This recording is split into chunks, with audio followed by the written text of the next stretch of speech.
That's audio. No. No, I'm keeping. Right, Tom, you're on. Thank you. Welcome to the November 29th meeting of the Ware Finance Committee. If people will stand, we'll start with the Pledge of Allegiance. I pledge allegiance to the flag of the United States of America and to the republic for which it stands, one nation, under God, indivisible, with liberty and justice for all.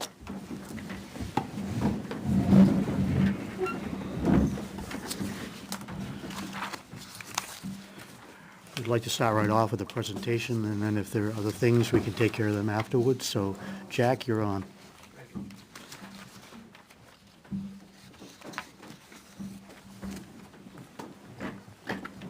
Good evening, Jack Dearborn, Chairman of the Ware CIP Subcommittee.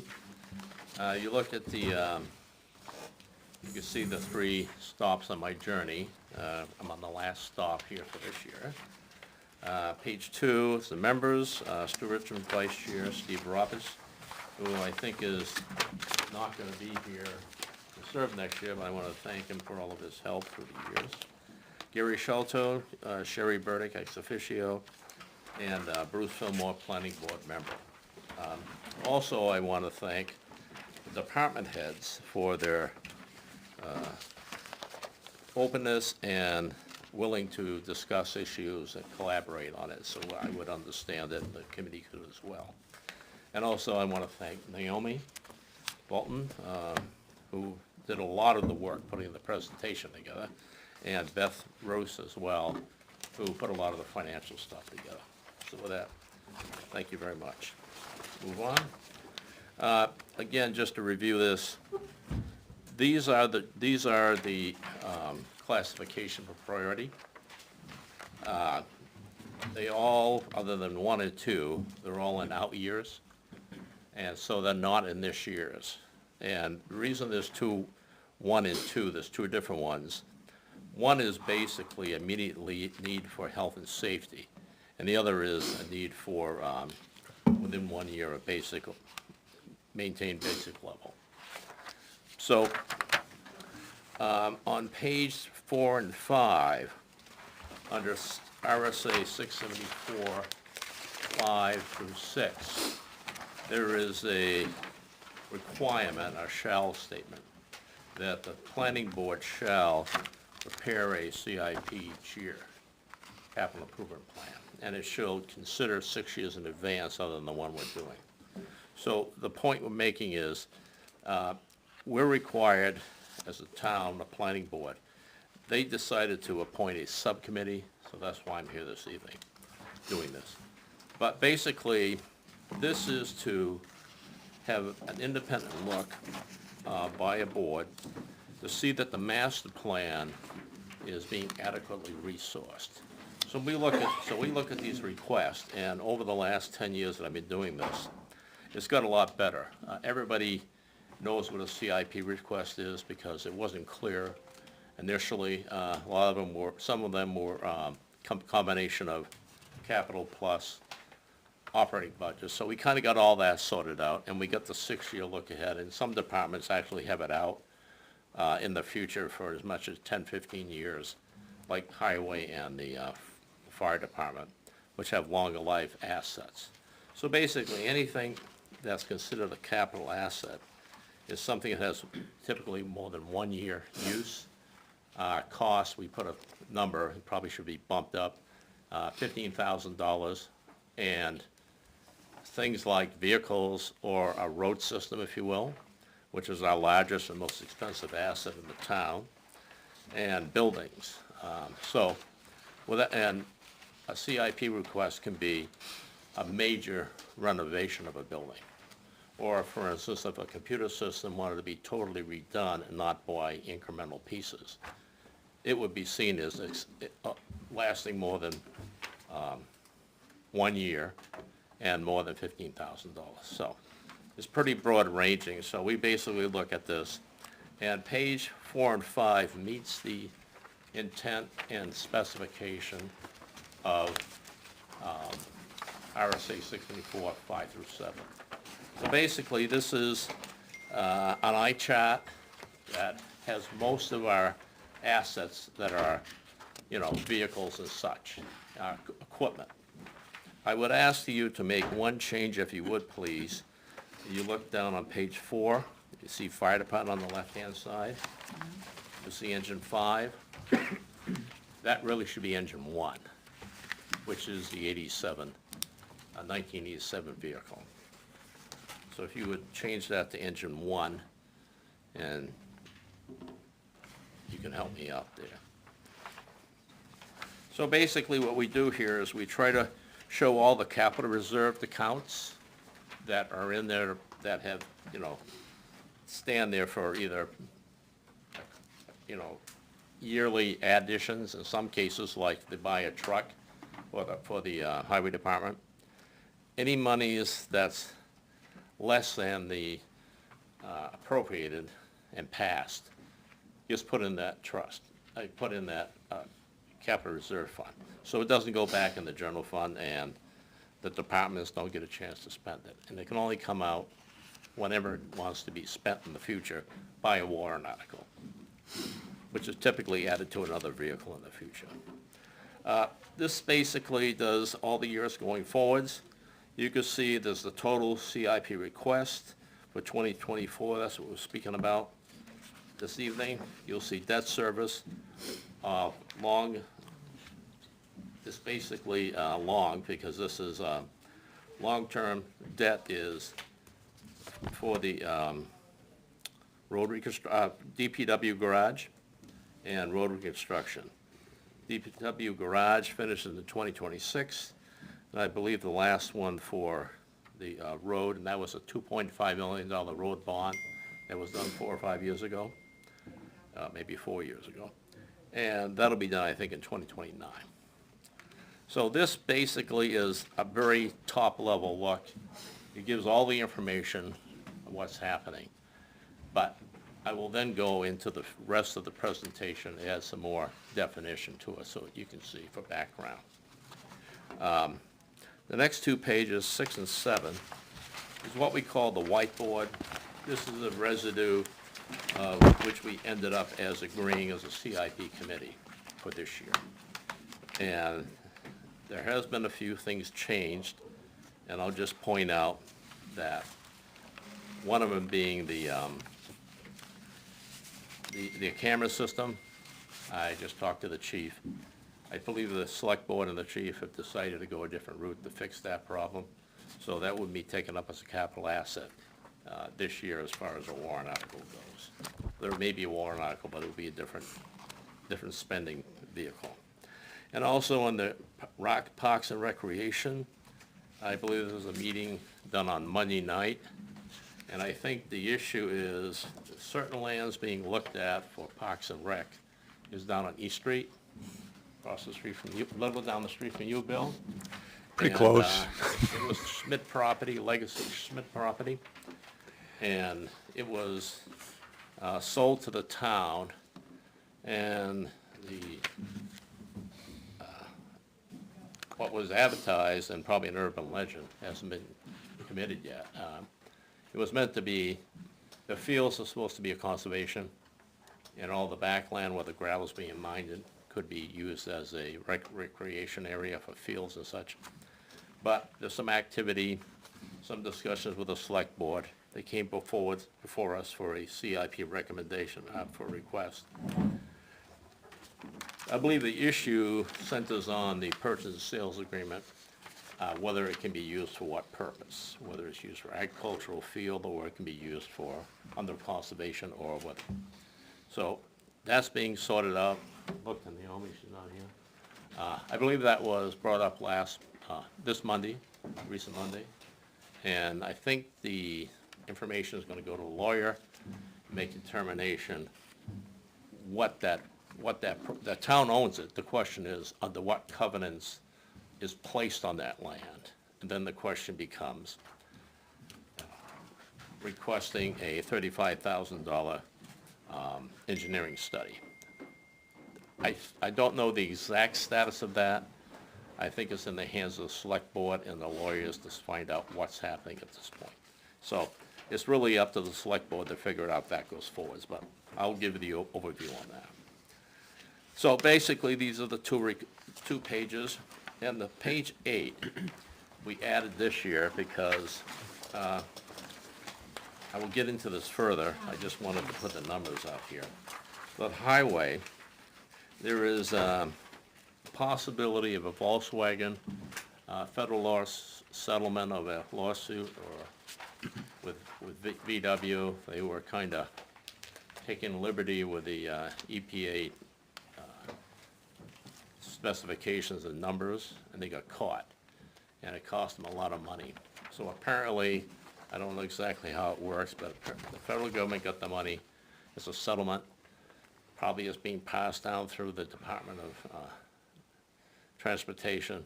States get it, and there are now opportunities for people to submit a grant request, and it could be up to 80% of the vehicle. So I'll get into that later a little bit more. But what I'm showing on page 8 is 3 options. The top one is if they get the grants. It's supposed to be any day, I guess. You know, As of right now. things are moving to the right, as they say. So, but 80%. So if that's the case, it will go down through, and you can see the differences, and by paid for by taxes already. The middle one is that with no grants. That's the tax impact. And then, should this not happen up top, and the select board doesn't want to do or whoever doesn't want to do 2 trucks, then this bottom one is the cost of the truck. So we don't know the status of those grants. So, but like everything else, it's supposed to happen before Thanksgiving. So we're moving on. At this point, I'd like to take each department individually, and this is the background information which basically provides context to the request and information for both the select board when they consider warrant articles and also the finance committee. So with this, it's basically, you can look on the bottom here, just quickly. Between 2019 and 2022, there was $100,000 carried in the future, for 2024 thereabouts, for a replacement fire truck. Last year, Chief Richards did a little homework, and he says that number is way low, because he found out from some people he communicated with in the chiefs ordering stuff, and it's for some reason it's much higher. So last year he put $850 in. With all the inflation pressures and everything else happening, this year the Board of Fire Wards and Chief Rourke did the homework, and it's $1 million. So that's the request. The money that's available in the special revenue fund is by March of next year, it'll be like $812,000 given the revenues minus processing of the billing. So I guess this is gonna take the order of 18 months to 2 years to actually get it if we order it in March. So basically this is, we will have the money in that fund before the bill comes in. Again, I've discussed it. Chief, if you, Chief or Steve, you want to talk about that? I could talk about this. I'll just stand up. Chief Rourke, does anyone have any questions about, you have the information in front of you there, but anything that I can answer, I'll try to answer for you on the specifics about the truck. I could just give you a little bit of background then, just as Mr. Dearborn was saying, that looking at the trucks I submitted, started to get bids on the trucks. I reached out to 4 different vendors, just because it's such a large purchase. And the closest one was well over 900,000, and that was actually so far the cheapest one that's come in. I have been told that in another, probably in 2026 to 2027, plan on having an additional around 150, I think, Steve, was it? Around that 120, 150 for EPA? Possibly, because they're going, everything on the trucks is now gonna be going green.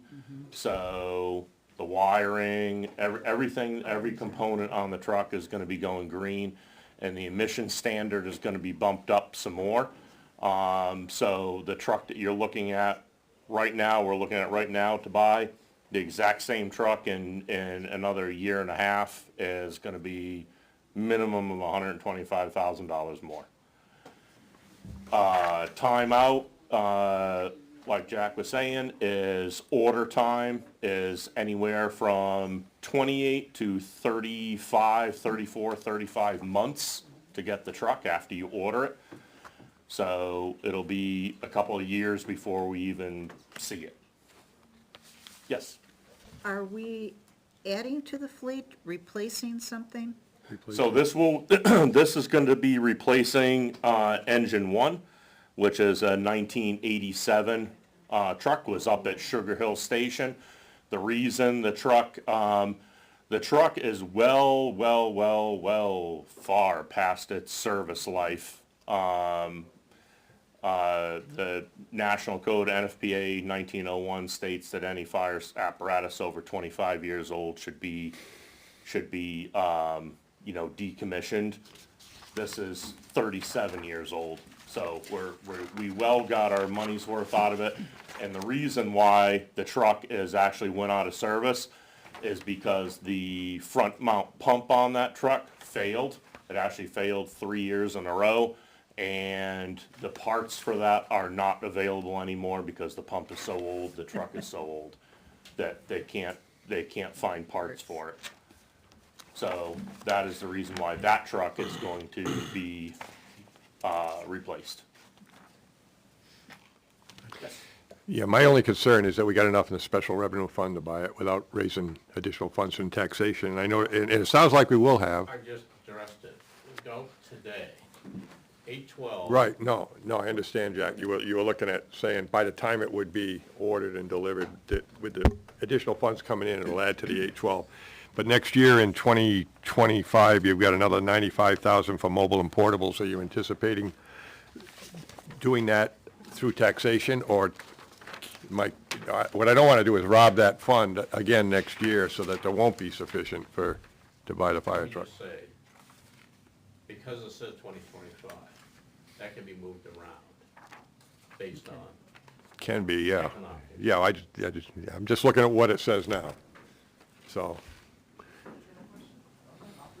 Because I know in the past, we have taken from that fund to buy some other items in the past few years, and then I'm just very concerned that we deplete that fund so that when we have to buy the big purchase, which is when we first started that fund, it was for the big purchases, that there's going to be enough there for that. Neil, you had a question? Yeah, 2 questions. Jack, where is the 812,000 on this sheet? It isn't, Why not? because I just got it from Beth. Okay, and second question, Chief, is it possible to get a second-hand vehicle?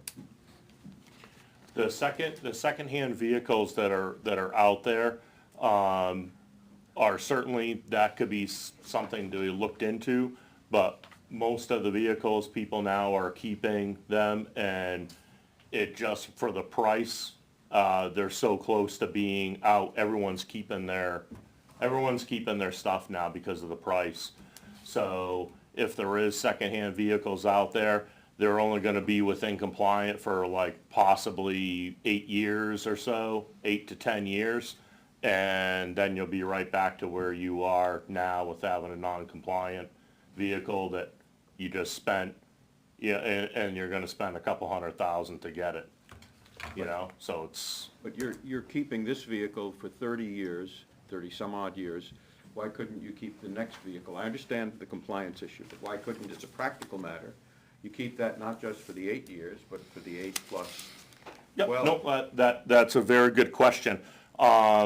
This particular engine, the 1987, was kept because it kept passing the pump test. And as it stands right now, there was that engine, there was no other apparatus that could fit in Sugar Hill Station because the station's so small. So you can't fit a regular, a new apparatus in there. You can't fit it. You can't fit a pump in there. This truck was so old that back in the day, they made them smaller. This truck fit into that station. So if you buy, say we went out and bought a used apparatus or something and spent a couple $100,000 for it, and we're gonna put it to make it fit into that station, you know, the truck, it just wouldn't be cost effective, I don't think, to do that. And will the new vehicle, the $1 million vehicle, fit in? The $1 million vehicle will not be sitting at Sugar Hill because there won't be any apparatus anymore at Sugar Hill. There'll be some other apparatus down there that we have that we'll put down there, whether it be the rescue or the forestry or the boat or something like that. Will take up that space down there just because it's so small. The new engine will be at the central station. The newest engine we have right now, which is engine 2, which is a 2013, that will go up to South Station, and engine 5 that's at South Station will be the reserve pump, and when that something happens to that truck will just go. Just the other side. If you're of, not going to put the new truck, regardless of whether it's a used one or a new one in Sugar Hill, then why did you add the cost of expanding Sugar Hill when you responded to my question about a used truck? I don't understand. I thought, perhaps I misunderstood you. I thought you said you couldn't put the new truck in Sugar Hill because the truck is too large. Correct. And if you bought a used truck, you would have to put it there, you'd have to expand the station. If we bought, I meant if we bought a used truck that was smaller or able to fit into that station, you're spending a couple $100,000 for a truck to go into that station. Wouldn't you want to have that new truck or newer truck at your main station to use? I mean, that's like buying a brand new car and putting it at your vacation house that you go to once a year, you know? I mean, you want to have your new apparatus up in your, to be front line to go out to save the mileage on all your older apparatus. I don't know if that answers your question or not. But I think I understand what you're saying, thank you. yeah, okay. Yes. Just to clarify, with expenses going up, and I think it goes with all the machinery we're looking at, electronics figure into all of these, whether it's a police car, a fire engine, the trucks for snow plowing. These electronics aren't built here in the United States. Those costs are going to continue to go up, so it makes good sense to be looking more to getting the best value for your dollar now, because as you go forward, it's going to get harder to do that. Oh, absolutely. Absolutely. Again, the prices just keep going up. And I could almost assure you that there will be some type of, when we get a quote or from one of the 4 vendors that we looked at, when we get that quote, pretty much standard in the industry now is they are adding at least 15% on, because they can't even guarantee that price. It's so far out, 2 years, they don't even know what that is. So that's going to be built into that contract in case there is that price fluctuation, that it's covered. A lot of the manufacturers are telling me that people who have ordered trucks that are getting them now, that towns appropriated a certain amount of money, they're over that by hundreds of thousands of dollars, and now the towns have to go and try to come up with that money again. So the manufacturers are trying to, I guess, like cut that off at the pass or help with that by building that into their quote. So when we do get a quote, that's what, there'll be that line item in It there will for be that. locked to that cost. They Yeah, won't- it'll be locked to that cost with that 15-20%, Okay, you know, at insurance on there to see contingency fund, like if you were building a building. right, okay. Tom? Yes. Yeah, you just answered my first question. Second one, is there any value in this truck on any market anywhere for any revenue? The truck will be, I would hope the truck would be traded in towards, whatever new fire apparatus this is. The truck currently, right now, I can tell you.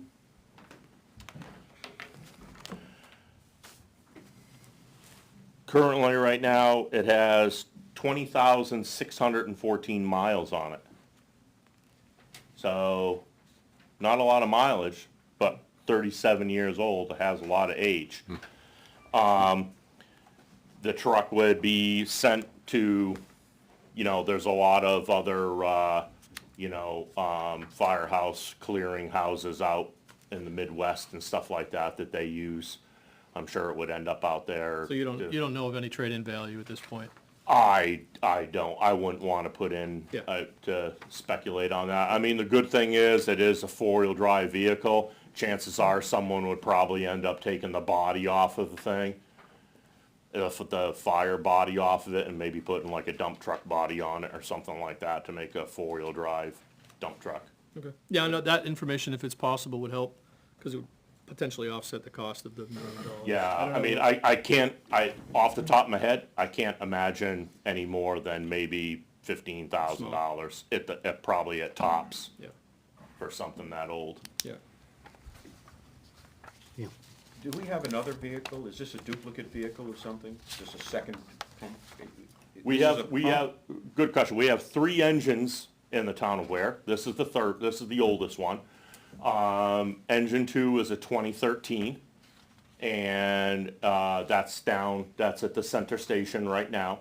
And then we have engine 5, which is up at the south station, up by Country Three Corners.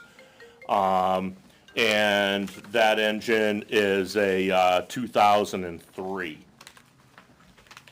But my question had to do with the type of vehicle it is.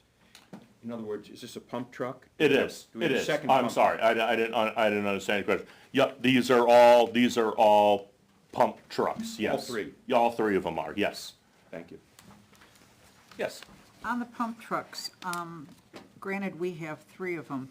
Do they all have the same capacity? Do they all have the ability to pump as fast? Because one thing I know is the technology has changed, and the object is to get as much water out as possible. So how does that compare? Good question. The 2013, the newest pump we have has a 2,000 gallon per minute pump in it. Engine 5 up at the South House, that is a 1,500 gallon per minute pump. And engine 1, the one that we're replacing, is a 1,000 gallon per minute pump. Both the 2 newer trucks, they have there's 1,600 gallons of water on the 2013 engine that's at the central station. Roughly the same amount on engine 5, a little bit less on engine 5. And engine 1, the one that we're replacing, that's only a 750 gallon tank. So the new engine that's being spec'd out is a minimum of 1,600 gallons in a 2,000 gallon per minute pump. So, because where we don't have water here in Ware, that's the most essential thing we need. And we have long hose lays which require to have that 2,000 gallon per minute pump, that extra power, versus, the older pumps. Yes? So going on that theory, just so people understand, getting water on a fire fast is important, is it not? Correct. So the more water we can pump out in a hurry in a short amount of time in the beginning is crucial to saving any building, is that correct? Absolutely. 750 gallons doesn't sound like it would do much. If you think of the 250-gallon tank in your... Not it's when like- you have 1,600 No. sitting next to it in modern apparatus, and again, that's the minimum that I put in for the spec on the new truck was a minimum of 1,600. And, there has to be, when you're dealing with that, there also has to be that upper range, because we don't want to get some monster-sized truck that we're never gonna be able to get into anyone's driveway either, so we have to be, it's not, we do have, like our tanker, that's 3,000 gallons of water, but it's also, it's a lot larger truck. But the pump has to be able to maneuver and get into people's driveways, so there is that limit where we have, and probably 2,000 gallons would be the limit, so from 16 to 2,000 gallons is what we're gonna spec out. Yes, So knowing where and our creativity for driveways, I know I have one with a 22% grade.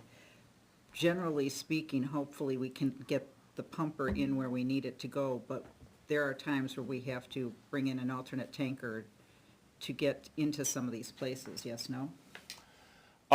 in the past, we have had four-wheel drive. Again, this truck we're replacing, I'm not speccing this engine out to be a four-wheel drive.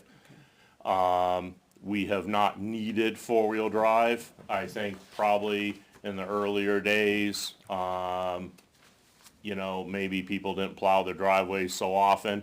We also have a plow truck now that on storms or anything else like that, we run that truck in front of the engine, in front of the ambulance. So if your driveway's not plowed, we plow it for you. It's not gonna be great, it's not gonna be pretty, but we plow it for you so we could get our apparatus up there and have every chance. And we have chains and everything else like that we chain up our apparatus, on the snow days and stuff like that, so. Anyone else? Are there like local other towns that have bought similar trucks? Do you have any records that we can look, and the other question is like a two-part question. When you say $1 million, I was in the car business for 14 years, I never saw a vehicle that was an exact dollar amount. So what's the $1 million? I mean, is it gonna actually be 982,700, you know what I mean? I can't answer that question for The you. way it works is Yep. for request. We don't know, even when we talk about the trucks, we put 280,000. Right. It could be 271. Right. Because in this case, in the trucks, he specs out a certain engine, so it's consistent with the rest of the fleet. The cab is the only thing basically different, same frame, same rear end, same transmission, the whole drive line. So, don't know exactly what the price is until you place the order. And part of the problem here is getting close enough but not going over. Because if you don't have enough money to buy it, and the town hasn't, at town meeting, if you pass some number and you don't have enough margin to make it for the real one coming in, Right. you can't buy it. You gotta wait till next year. So this is, it could be, I'm not gonna throw a number out there, but it's in the range of reasonable, given the extension, the length of time, lead time for getting it. So all these requests are done that way. And for instance, I believe the trucks for the highway department, if it comes in $5,000 under, it goes into a capital reserve fund, so nobody can touch it until it's taken out by warrant article you use in the future. Sure. So it's sort of put in a piggy bank, and only released through town meeting. So that's been the practice. Yeah, that makes sense. I guess what I'm asking though is, you're putting this to bid of some sort, right? I mean, because granted, I worked at a place where in Grapponi, all right, we sold vehicles, not big fire trucks, but we sold some pretty large vehicles, municipal, and quite a bit of municipal, and they didn't always get the bid. sometimes it went to Auto Fair or some other, you know, maybe Hillsborough or something like that. So I'm guessing you're not just gonna go to the first place that sells fire trucks and say, hey, we're buying the truck from you, how much is it? He's got four vendors, he's gonna be Yeah, soliciting. there's four vendors that now are in the process of pretty much building the truck on paper. Okay, And they're gonna get, they know that we're working for March, all right, they know that. got it. And, so I will have 4 bids back from 4 different vendors for basically the identical truck. Yeah. And then we could go from there and sort out, you know, what we need and probably get down to a more finite price. Yeah. But again, that being said, every manufacturer's 15 to 20% contingency because you're talking about building a truck that you're not gonna see in 2 years. And who knows what the year, 2.5 years, you don't even know what the economy's gonna be in 2.5 years. So- The town select board requires 3 bids. That's right. Okay, It's just as a matter of course, because that's what I thought. I just- they're the ones, That wasn't kinda. those are the anything ones who will showing. actually put out the bid through Naomi. He'd be the technical expert, Yeah, and the machinery runs, and all of a sudden, it comes in, the bill gets paid, right, and he's got a new fire truck. yeah, great, okay. Very good, thank you. Anything else? No, not really a question, but just to emphasize sort of what Jack said, but it's true of the special revenue fund too. If you say $1 million, you don't spend it, the extra just stays there Stays there. for your next purchase, Correct. whether it's an ambulance or another piece of equipment, which also has to be approved by voters before it's But spent. we will encumber the money, Right. so it can't be spent. You know No, what I'm but saying? right, If but it it, passes a town meeting for whatever the number is, $1 million, that revolving fund, when that money comes in, gets set aside. right. Just like today, we haven't got the ambulance in yet, have we? No. Okay, so their money, when you talk to Beth, she's got her books and a grand total, you say, look at all that money, not so fast. This bit right here is waiting for his new ambulance, so that's the way it's done. Yeah. And basically, this is really under the auspices of the select board to, you know, do the purchases for the town, and they have a policy and a procedure to follow. Anyone else on the fire truck? Thank you, Chief. All right, thank you. And I'd ask you folks to, next page, I should have maybe said this, but this is his spreadsheet for his future. We asked him to look out as, you know, as far as he can see, and he can see to 2033, he just got on the job.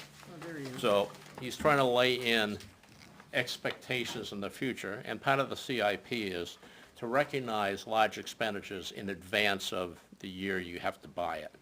So even though the question becomes, is the money for the next 2025 available?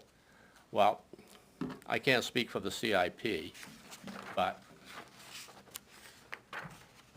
this revolving fund that we have, special revenue fund, is sort of, it's money coming in, it's meant to be spent for equipment.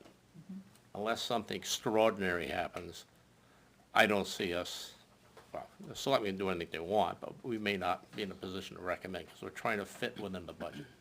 There's basically a cash flow, I don't know the exact numbers, $220,000 a year, which is the billing for the ambulance rides, if you will.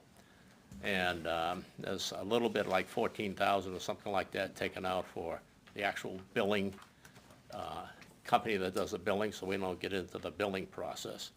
And we get the residual, which is 220, thereabouts. It can go up and down, depending if there's more Medicaid rides this month or this year, or regular insurance. They all pay different rates. So I'd like you to change first column. You see engine 5? The Yeah. first, make that 1. What page? 10. Hang on, Page 10. Page 10. 10, This one. Yeah, right behind. just to be consistent. See engine 5? Make that engine 1. Ask you a question. Go ahead, Tom. Just Jack, under 2024 on page 10 there, there's about 850, the first three columns add up to about 850. Is that the special revenue fund total, or is that different money, Let's see, under 2024? I just got this. Just trying to make sense. It probably is, It's about 850, yes. so we can, that's that money, Well, or when projected. this was, it's probably more, because a month, maybe 6 weeks have happened since the thing was produced. Yep, So it's always accruing, sure. and there will be a massive drop when we buy that The ambulance? ambulance. Okay. And then it'll accrue again, so. But that's what we call that's the special revenue fund right now. Yes. Or as of a couple weeks ago. Basically, all billings, revenues that come in goes into here. Yep, They have the authority to pull out the billing, so much a month, I don't know, $1,200 a month or whatever it is. And then as a result, the balance is that, and we can only take any money out of that when the warrant article is. so ambulance will drop it, but then you're projecting that ambulance fees and other things, revenue will come in, and by March, it'll be back up to about 800. I don't know if this number is net of the 800. I don't know the exact, I did ask her, I says, what unencumbered money will we have by March? This is Beth. And she says, based on everything we got now, it's 812 in March. Okay, And so that's the number I'm working on. I haven't backed it through to see this. I'm sure that she'd be very happy to answer that question. She has the books. I would only be guessing. okay, thank I you. got the one number. That's all she gave me. Yeah, That's all I asked for. Okay. Moving along. Police Department, there were 2 requests originally. Please consider the building camera system being taken care of in another manner. Technically, it's a capital reserve. There is no money against the, for a warrant article this year, essentially. Capital request can be satisfied in many ways financially. Go on a warrant, on a special warrant article, taking out unused funds at the end of the year, or other grants that may come in. So there's a host of things. At this point, the chief is requesting a Tahoe. You can see the attributes there. Same as last year.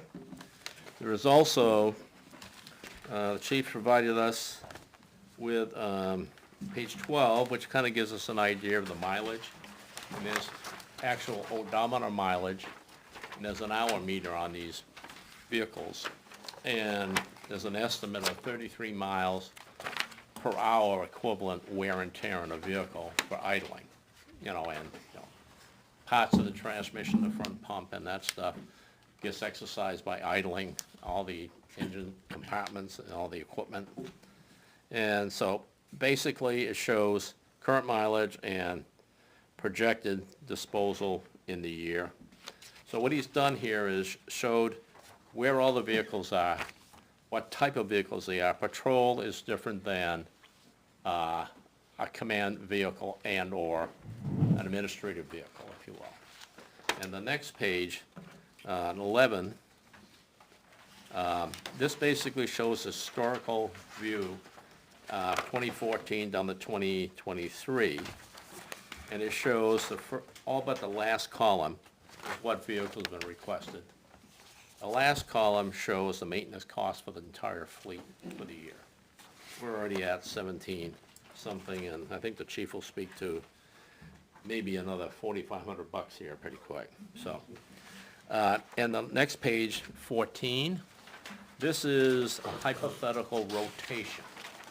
I could call you on Charger in 2027, will be decommissioned, and you pick up a new, you put the 2021 in place of it.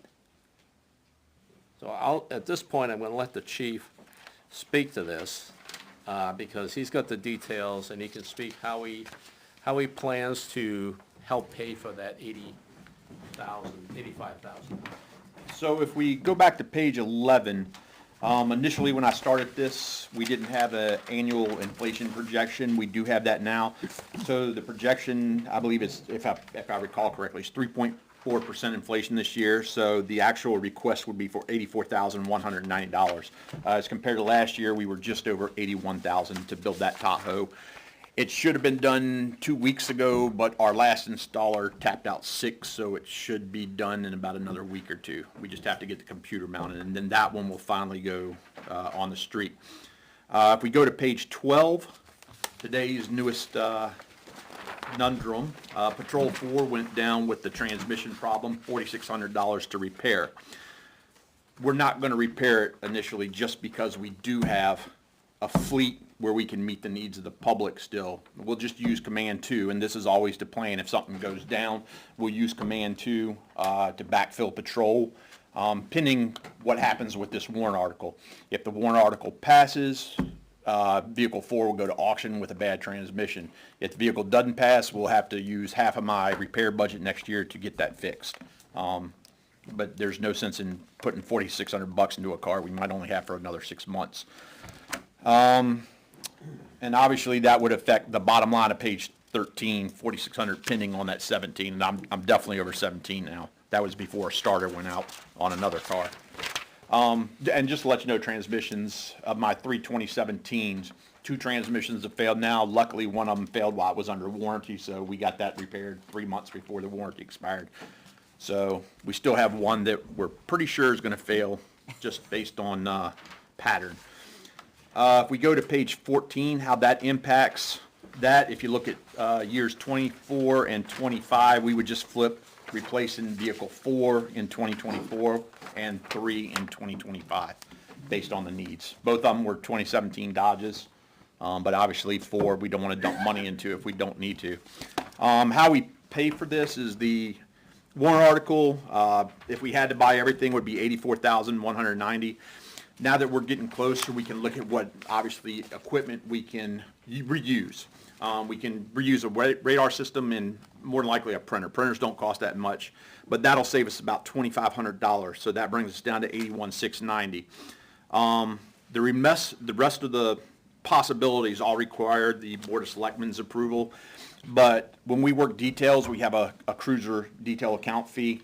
That's accumulated money since 2014. The last car which was purchased out of it was that blue Ford Taurus we had a while ago that was purchased by Chief Began. There's about $24,000 in the account. I've had contact with the town attorney regarding it because when that account was created, there was a lot of public comment which made the intent of the warrant article unclear. So I can finally justify using some of that money. I could have justified $34,000. There's not that much in the account, but I can get $19,000 to offset the cost of the warrant article with the Board of Selectmen's approval. That'll bring us down to $62,960. We do dam patrols. We've been doing that since I've been here. We started right after I started. I'm recommending we use $16,000 of dam patrol funds to offset the cost of the vehicle. That brings us down to $46,960. In my bottom line budget, I'm going to have about $150,000 in my bottom line budget because of vacancies this year. We've had 2 vacancies. I'm going to recommend to the board that we offset the entire cost of the warrant article. So that would do it. Bring us down to nothing. With the board's approval. Yes, sir. Go ahead. So basically, instead of giving money back to the taxpayers this year, you're going to take it so that you don't have to spend their money next year. Yes, sir. Same difference. Thank you. Still taxpayer funds, either way. Yes, sir. We had a system set up for our cars. I'm sorry, for what? For the patrol cars. Jack knows this from like 8 years ago. There was a plan that, every year you rotated something out. And we went off of that. Now, I know this one is urgent, and that makes absolutely sense. Do you have anything else that you look at and you say, oh crap, if it goes, we're going to be in big trouble? Because if you're going to offset this with all the costs, which basically, I don't like paying taxes, but if you're offsetting one cruiser that I'm not paying for, I'm rational enough to look at it and say, you do need cruisers, it's only going to get worse. I just want to know if there's something else that you have to have on deck that could be a problem? So it might have been a problem, but we got very lucky this year. On page 14, back at the top, if you look at vehicle number 1, the 2023, we got a grant for a fully upfit command ICS vehicle, 81,000 and some change for that vehicle. The board approved me to sign the paperwork a few weeks ago. I sent that back over to the state. The governor has to sign it, the executive council has to sign it. They issue us an award letter, and I can go pick up the car. It's sitting down in Nashua right now, and then it'll take 6 to 7 months to upfit. But it's there, so that really saved us. If I can get 1 car a year, we're good. I don't need more than that. I can make this happen with 1 car a year, pending we don't crash one or what have you. Barring any natural disasters, 1 car a year will do it. Well, the smartest thing you did was go to a Tahoe instead of the Chargers.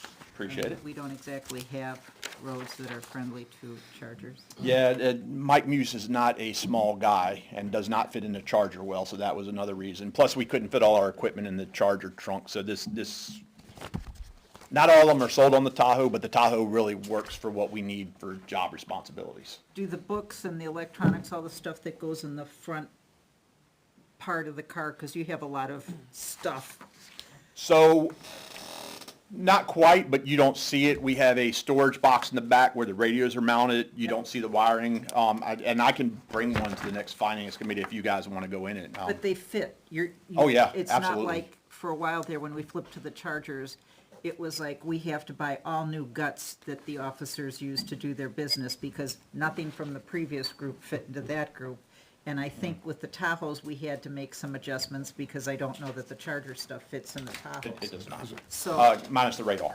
right, so, but we are now getting on a pattern where this is consistent, and we've got Correct. cars that will work so that they can get up and in and out. Yes, so I actually have a chart made based on your question. It's in my CIP presentation, which is available on the police department's website. You go to the chief tab, go up to the budget, go into CIP, and you'll see a chart where I project when the vehicle costs will start significantly decreasing $15,000-$16,000 a year, because we're able to reuse a car equipment. Radar should last us at least 2 life cycles of a vehicle. The prisoner partition, 2 life cycles. The radio, 3 life cycles. So, you know, that's almost 20 years worth of life cycles. So it'll definitely, and I projected that out, and you'll start seeing that 2028, if I'm not mistaken. Really, radars will already bring it down. We've got radars we need. When we went to the Dodge Chargers, they came out of the Crown Vics, Yes. and that stuff was quite long in the tooth, that point. So, So if we go 1 a year, you're happy? Absolutely. Will not complain. You know, is that like And when it offer it to says somebody else? disposal, is it- I mean, there's some trade-in, or is that? Yes, so we send it to state auction, White and market. whatever we get, we get. Of course, the 2017, when we limp it up there, if the warrant article passes, I'm gonna leave a letter in there, the transmission needs to be replaced. I wouldn't do that to anybody. I don't think it's legal to do that to anybody. I don't know, but I wouldn't do it anyway, just ethics. So I wouldn't expect too much. But how does that work? Is that, so the state sells it at the White Farm, and then And then the town gets the money and it goes into general fund. general, okay, Yep. all right, thank you.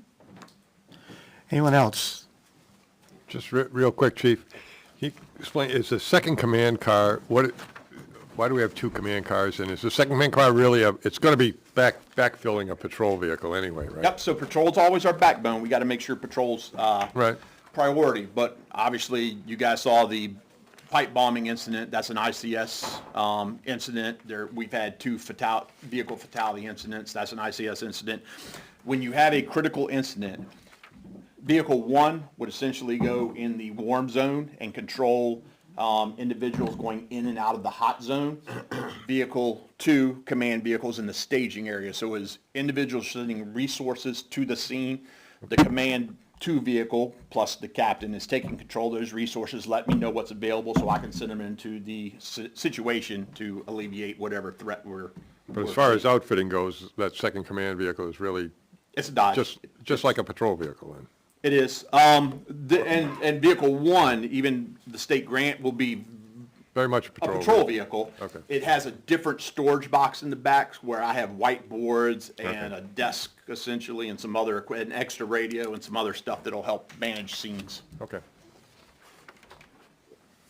Did you have a question earlier? I have. No, I'm all set, it was answered. You good? Real quick, Chief, just it's a technical question. You say that the Tahoes don't provide engine hours. Does that change anything as far as life?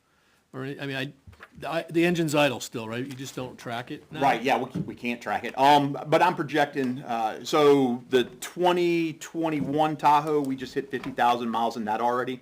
I'm putting the Tahoes on about, for the patrol, a 6-year life cycle. If we can replace them every 6 years, I think that'll do it. That should put us in the 120, 130,000 mile range.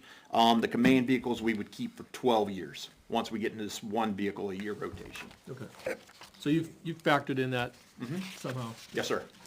Also, if I'm, Show them on the dash, but you can plug it in and get it too.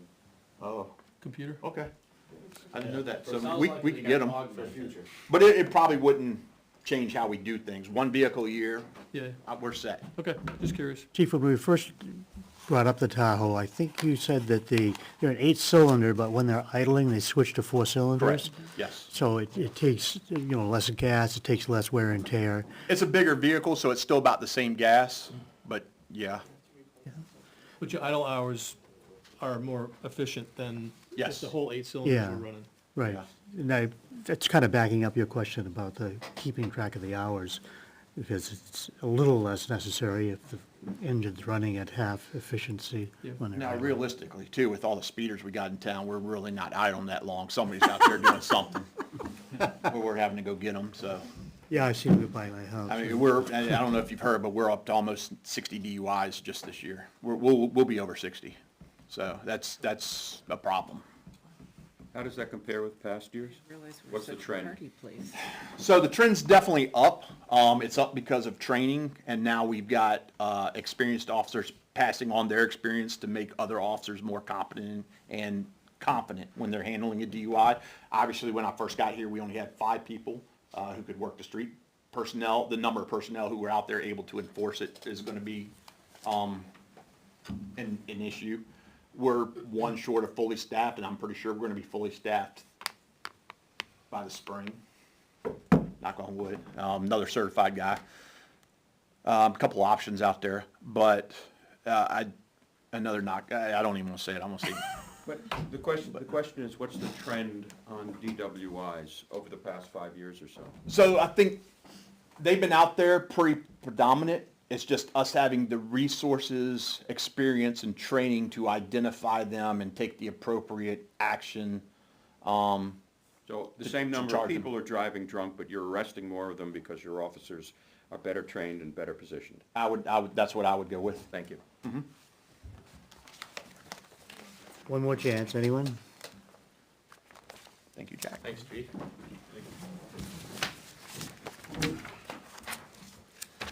Okay.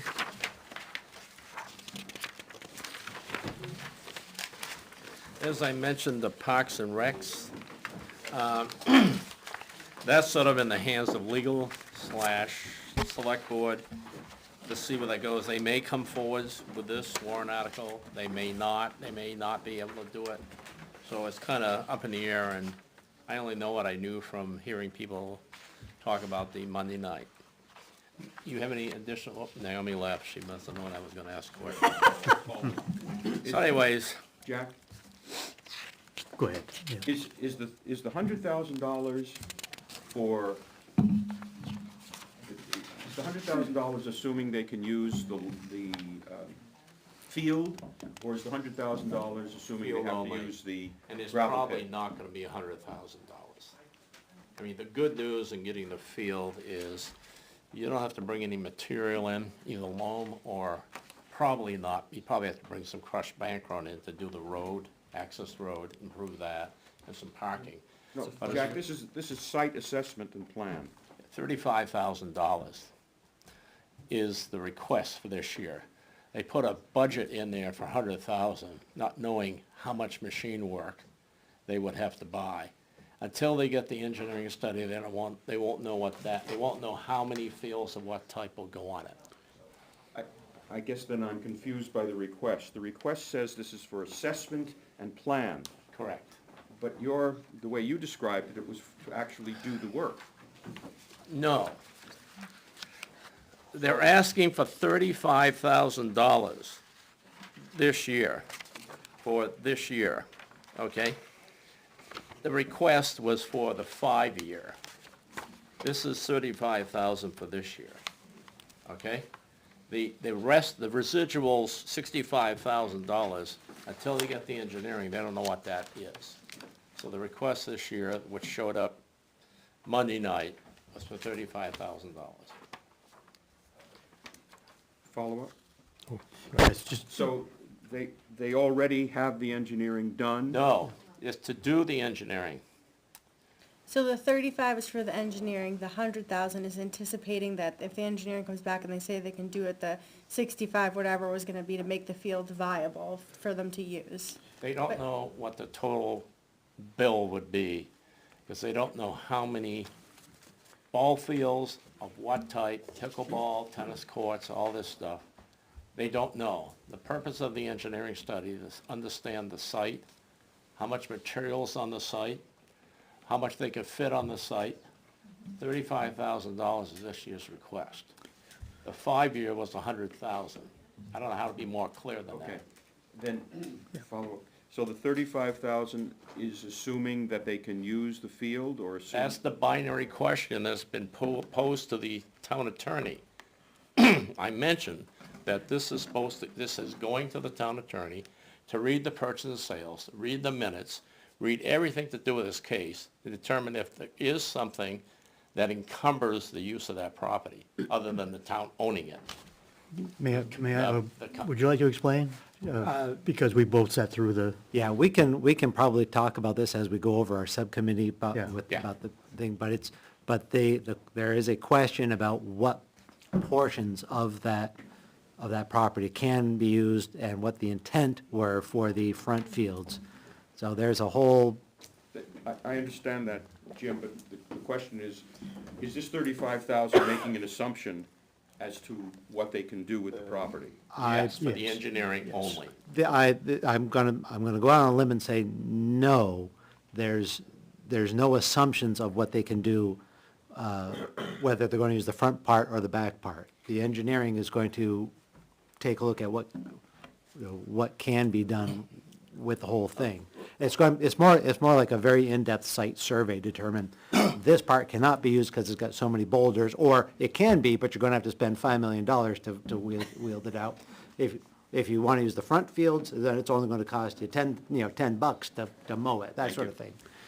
But you have to get an approval or make sure that you can actually use it for that, because I've seen in other meetings that it's. Correct, like that's, farmland or- right. There you go. That's You can't that's, actually spend the 35 until you know that Well, it's okay to use. the select board won't put it on the warrant until they understand what the use is. Right. That's the whole point, and that's Right. why I say, it's in the, selectmen put it sort of in the legal hands to go off and identify what they actually bought, for what purpose, if there's any encumbrance on it, covenants or whatever, like a conservation easement.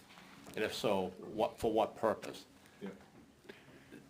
If the select board gets real happy between now and right after Christmas, when they have to publish the warrant, they then can go off and decide if they wish to put the 35,000 or whatever value they want to put down there.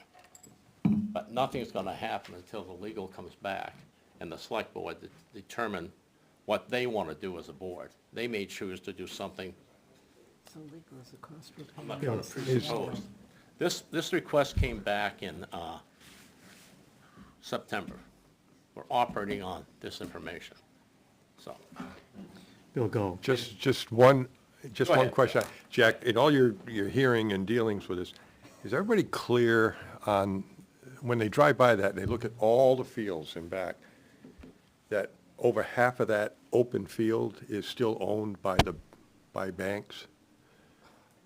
That most of that where the snowmobile trail comes through, Let me tell you my limited information here.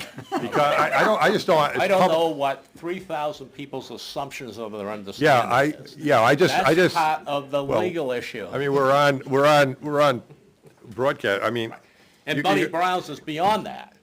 You can, Right. you can look at at a property map, and when you go back to where the snowmobile trail comes through, all that is not owned by by the town. TMI, too much information. Well, it's important At this information, because point- I think that people think, oh, the wide open field. That's the point of the attorney.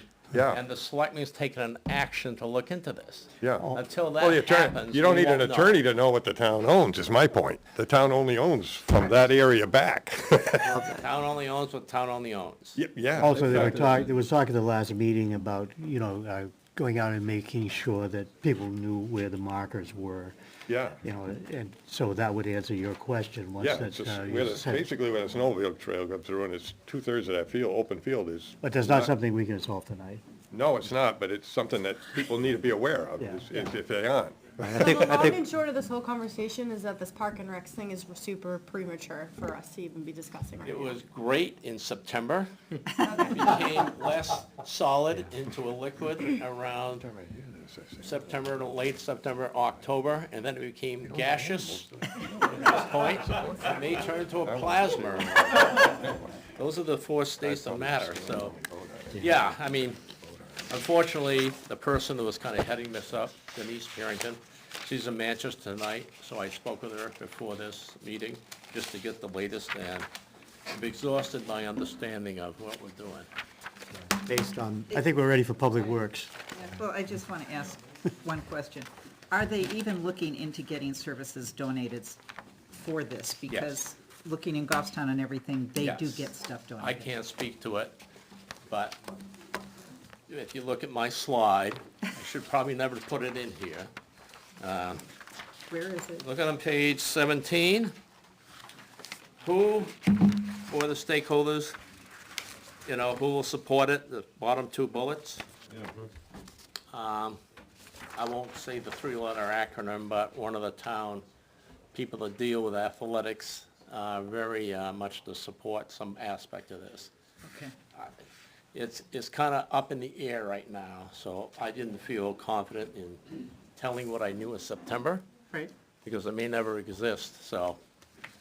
This is all recorded, I'm sure somebody's gonna tell me on the street I got it wrong, so, but that's okay. Well, again, it's, the selectmen are the ones that are gonna draw up the warrant article, and at that point in time, they'll know whether there's other funding other than taxpayer funding. So It's that gonna would make have it to more be. confusing, it may not be this year. Right. Public Works? DPW? Okay. We have Jason who's he's gonna come up in a minute, I'm gonna sit down. And basically, he's requesting two 10-wheelers. They're consistent with the 10-wheelers we got in the past, and a 12-yard body, hard docks, which doesn't rust, basically lasts forever, unlike mild steel bodies we have on other vehicles previously. It'll be full up with the plow and the sander built into the back body. So it's basically a total wrap price. We've done this 5 times before. How many times did we buy these 12-yard, 10-wheelers? This one? Yeah, so we've done this 5 years, 5 periods before. And so basically, whatever we drag out of here on a wrecker or on a flatbed to state auction. Do you know what the last one we got in the state auction? $5 grand? The last one we traded in, I believe was about $10,000. So, but somebody liked the engine, so, That was a good one. yeah. So, but they're rusted apart.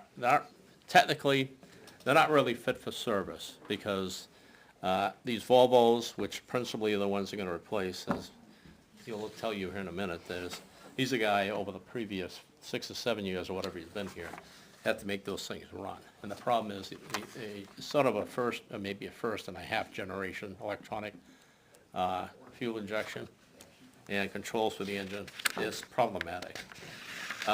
So those two, rotary construction, this is the issue of everything that's not covered by labor in the operating budget has to be bought from this. There's a few exceptions like the calcium chloride for the dirt roads, but this is principally, you want to do any road work, reconstructing roads, gravel, grinding, whatever you gotta do, culverts,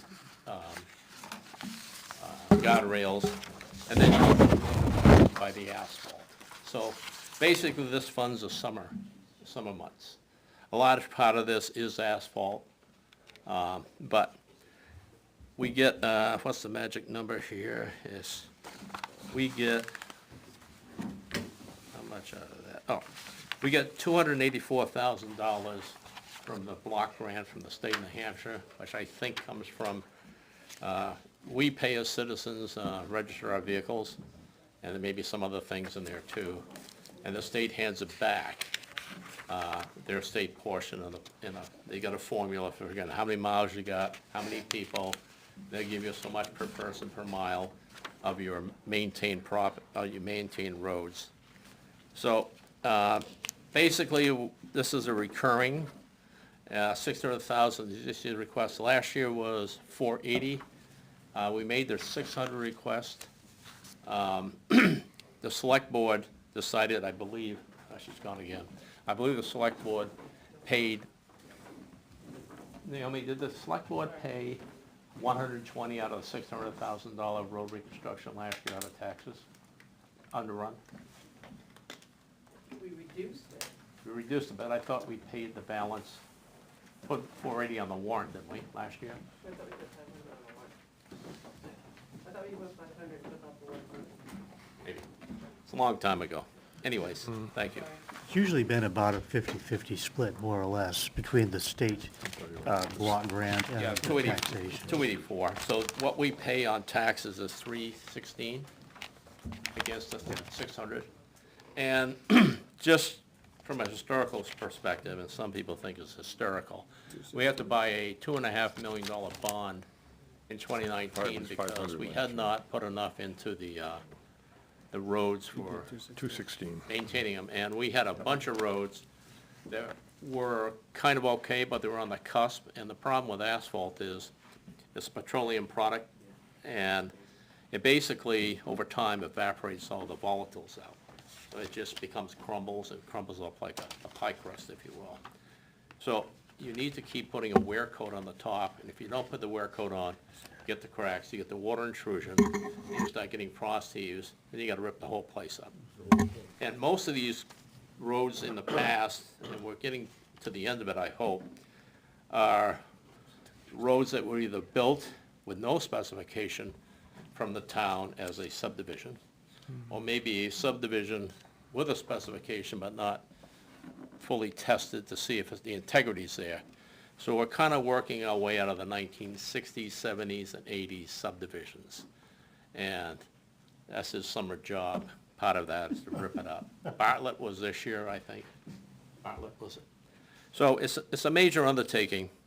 This is what funds that. And like I said, the largest, for 120 miles of the town, some of that is dirt. It's a huge cost to rebuild those roads. So this is we're basically beating the rust back, sort of like the corrosion, the asphalt deteriorates over time naturally. So that request, and 316 is the cost in the warrant article for being raised by taxes. Roadside mower, Jason will speak to that. We have one, we bought a used one. These are typically it's a dangerous machine to be around. It's a big rotary mower and a tractor, and they mow the sides of the road. And it's a high wear item. Again, the request is for that, and it's 14 cents. And then the other one, which he can speak to, and there's some pictures in here, the trailer caddy. So right now, we have a 1988, looks like a box truck that the box was taken off. The chassis is an extra 15 feet longer than it should be. And they put a fifth wheel on it, and that's what they moved the packers, the trailers. And so that's kind of long in the tooth. It's on page 22. So what they decided to do Driver room is they won't need for that. there's a transmission, Yeah. clutch, and some other stuff on the drivetrain that has some some issues today. So the request was to consider buying a trailer caddy, and it's that little thing on page 22. And there is a video, I don't have the video, but I'm sure it can be played. And it's meant to move trailers around. It's a 100,000-pound capacity. We don't get near that, I don't think, for household trash we put on it. The problem is, if you have somebody come in on a weekend, a CDL driver is required, commercial driver's license, is required to drive this truck that we currently have. So if you're a Saturday, you got one or two things. You call somebody in, you can get them to come in and move it, or you start piling trash someplace until they can get somebody to pull the truck out and put it through the packer. So this is the request that he's made, and is, you know, it's like a self-contained unit. And anybody, no license is required, probably some training, I'm sure Primex is gonna request that, or require that. So you can look through here, and if you wanna take these one at a time with Jason, between page 20 and, where are we? Well, a whole bunch of pages here. Page 26, so there's 6 pages. Jason?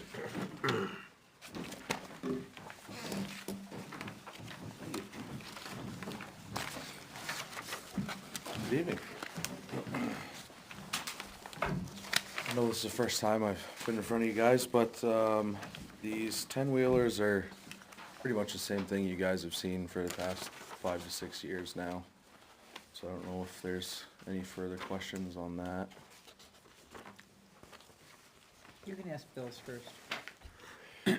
Yeah, Jason, it doesn't necessarily impact this year's request, but looking down the road, the 10-wheelers are much more, they carry a higher load, they can stay out longer. What dictates the number of trucks you now have? Is it the number of plow routes you have? Or is it Exactly. summer work? The plow routes, Okay, summer work is definitely, it's nice to have all those trucks. When but we it's have plow people routes, to run 'em. okay, okay. If it's plow routes, Yep. and the new trucks, the 10-wheelers are more efficient, can stay out longer, my question is, if we have, say, 13, what do you get, 13 plow routes? Somewhere in there? We have 11 big trucks. I know you, okay, 11 big trucks, so you have 11 plow routes? We have 13 total, but we have 2 smaller trucks Okay, as well. yeah, my so- point is, when we get to the point where, if we keep buying the 10-wheelers, I see where you're going. yeah, the number of trucks we need at the end of the line may not be what we have today, is what I'm saying. So with the 6-wheelers, we have to. You're not gonna have 6-wheelers. No, You're gonna yeah. have 10s. But I think where you're going is if we're replacing 6-wheelers that With hold 10s. double, why do we need as many trucks? Right, yeah, because the plow routes maybe can be combined. In other words, reassess the number of plow routes I have so that I can reflect a lower number of trucks. And I Yep. don't have as many trucks to maintain and maybe not as much of, It's really dollars the going same, I turned that off. No, you didn't. You still have to plow the same amount of road. Obviously. 6 or 10 wheeler, okay, same amount of roads have to be plowed. It's the efficiency is not having to go back so often, 50% of the, third Yeah. of the time less. right. So, when you plow, when you plow the roads, you still have to plow it, and you don't start sanding and salting it after. So if you're, let's go with this right now because we're experiencing it. About 8-mile routes with 11 big trucks. Double that, it's gonna take 6 hours. You're gonna be right back in the spot you were essentially. So if you've got a 6-wheeler, you can take out half as much sand. You have to go back to the shop and get another load. With that 10-wheeler, I can go out and plow my 8-mile route, and I only have to go there once. If I double my plow route, I have to take the 10-wheeler, go back to the shop, come back, and do another 8-mile route. Well, So I didn't say you have to double it, I'm just saying that. No, I some- you know what I understand. mean. It- I'm not saying you need only essentially- half the number of projects, I'm just looking for some efficiencies, a rebate on the efficiency of operations you're gonna get. Yeah, so there's If you're not as looking many, at- there's not as many trips back to the shop for material. And I don't even wanna get into how many drivers you got for the trucks, we don't want new ones sitting there without the driver, but that's a different issue that. Jason, my understanding in years past that these 10-wheelers are, they're a short-bodied 10-wheeler. And so another piece of it is that because they're 10-wheelers, there's less strain on the truck as well, so less repairs. Exactly. It's a lot easier to haul that amount of weight with something that has 10 tires rather than 6. They are shorter. They get around just as well as the 6-wheelers do.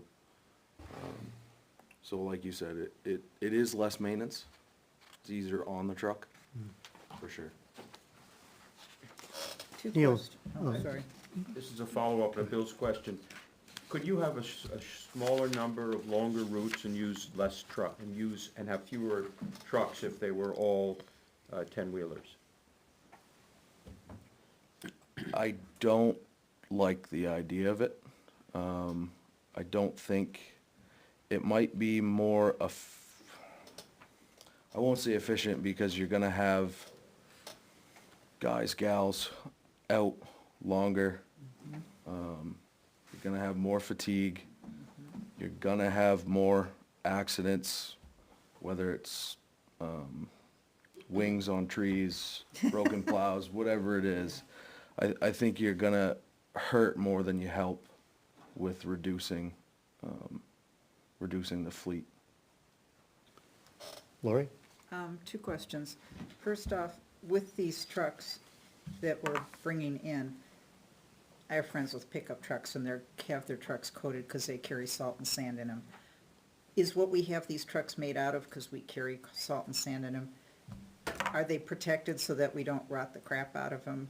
Yeah, so fast? the bodies are a hard ox steel, Okay, and that does help. We do typically after every storm, pressure wash, and every other storm or so, we will oil the frames.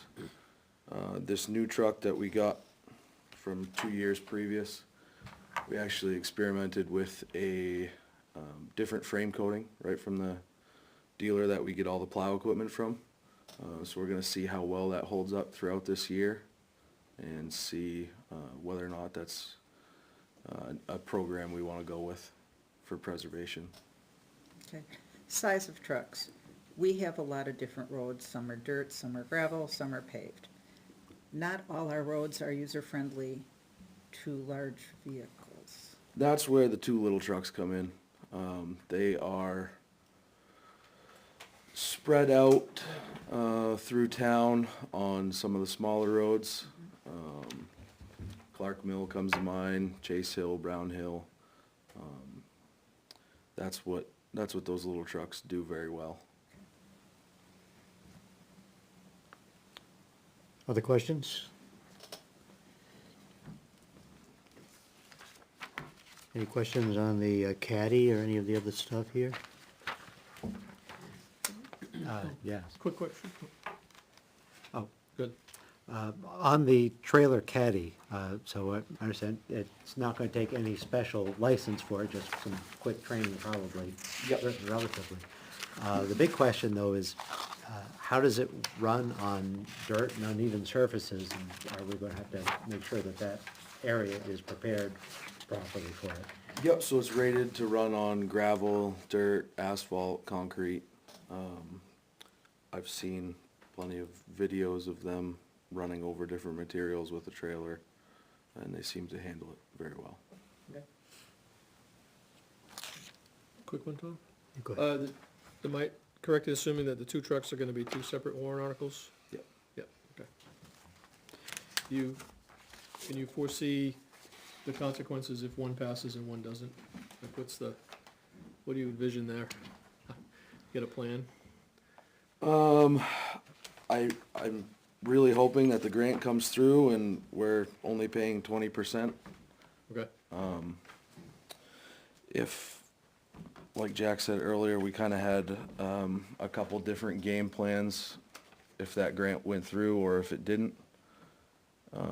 If the grant does go through, we're gonna go ahead and ask for both at $56,000 apiece compared to the 200 or So 80 or so. both come down to 56 if the Yeah, grant comes in? Exactly. Okay. The Just select a- board is really responsible for crafting and getting it passed through legal and the regular state. If the grant They're comes gonna through, qualify strike while the iron's hot. It's really up to the select board to decide how they will craft it. But the intent is 80% comes in, 56,000 out of taxes times two. Less than one truck. Pardon? Exactly. Less than one truck, much less than one truck. Correct. For two. Less than half. of Yeah. one truck. Right.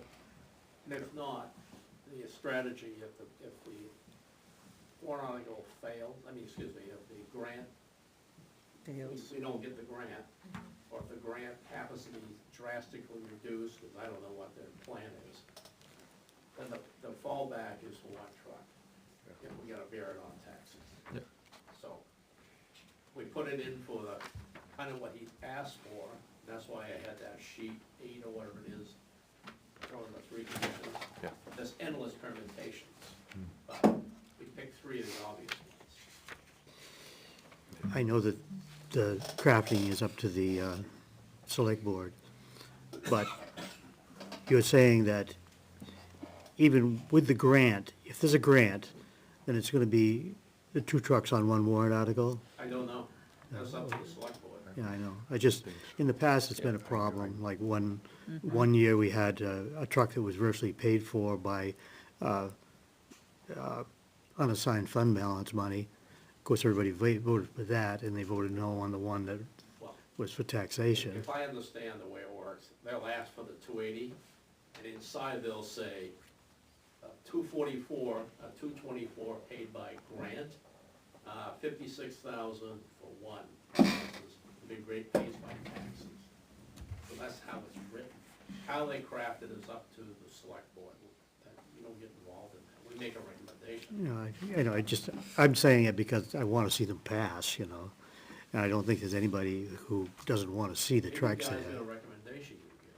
Well, even with the recommendations, and I think probably we did recommend that on those, but I don't remember exactly, but again, if you put like 2 equal warrant articles, half the people will vote for one, half for the other, and you don't get a majority on either one, so you gotta be just so careful so that you get what you need, you know, it's and again, I know I'm talking out of turn, because that's not my job anymore.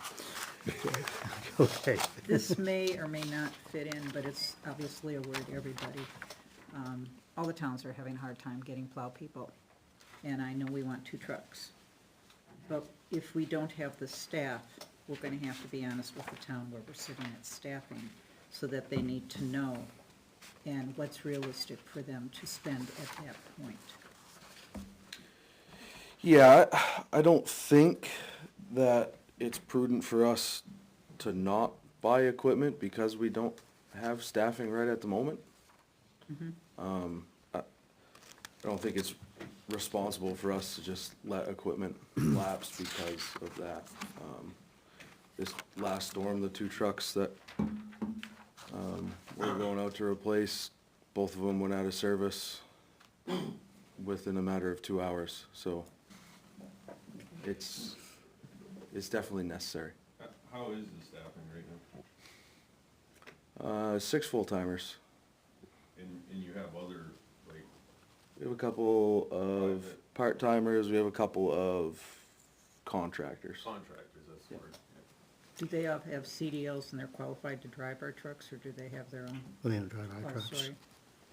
Yeah, so the contractors, we have 2 contractors, one drives a CDL truck, one is a 1-ton that does parking lots.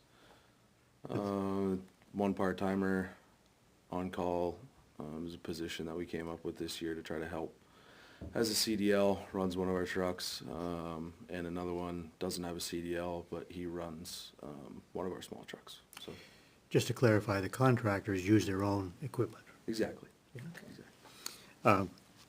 Any questions on the roadside mower? Jason, what does that cost to rent? So we had some mowing done this year, that we hired out.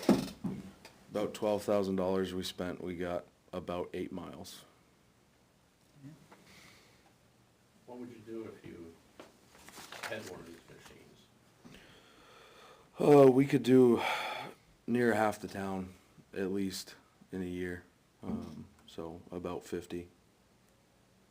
And then on slow days in the wintertime, it really hard to give an exact number, but like today, we had a few people that maybe weren't as busy as they could have been, could have sent one out in the roadside mower, and you could have got some more stuff done.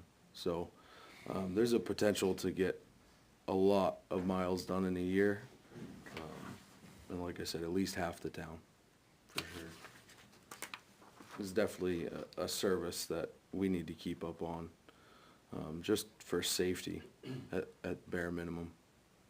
And he mentioned, I think he mentioned, Jack said that it's like a high maintenance, like, imagine there's rocks and litter and stuff that you're hitting with these, you know, Yep, so, I mean, back to life. yeah, we have experienced guys, they're good at operating equipment. Right. But there's always accidents that happen.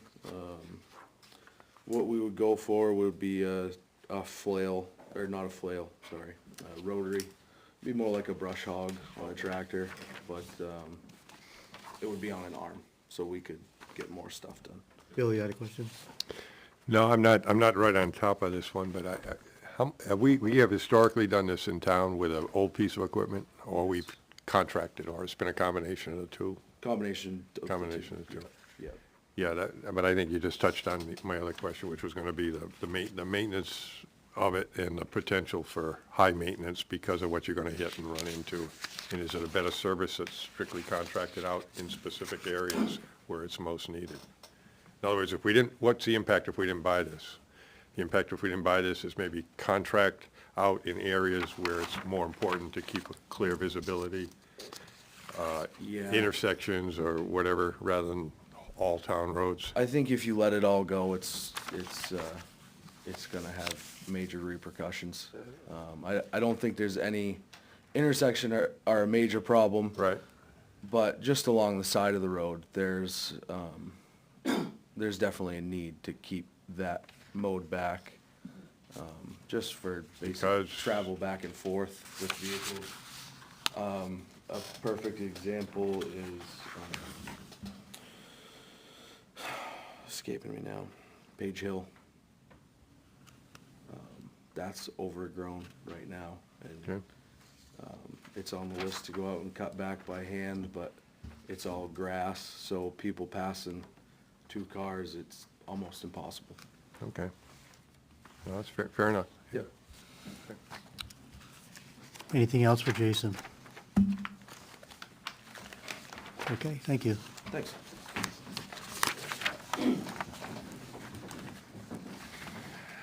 We're almost done.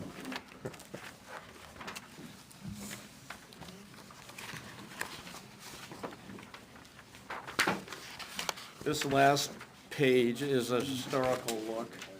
It says 2015, for everything that we actually bought. And the balance is down here. So it's a historical view, and we show 2024. The real one for this year is 28. And this is, it does show a historical view to the right, to the left, and it shows a future view beyond 2024, 25-6. What we know today, we don't have offsetting revenues and all that kind of stuff, so it's not really an equal show, but we try to show what we have planned out. Basically, you have your long-term debt, which is the DPW garage and the road preservation bond, and those are the costs. So if we had no warrant articles for CIP, we still have to pay the 417. It's already been covered. We have a bond, we gotta pay it, no be default. In your capital, then we take out The total, we add the total debt to it, the removed offsetting revenues. $1 million of that, let me make sure I got it right. Naomi, for that offsetting revenue, the $1 million, that 1,765,000 on the bottom here for offsetting revenues for 2024.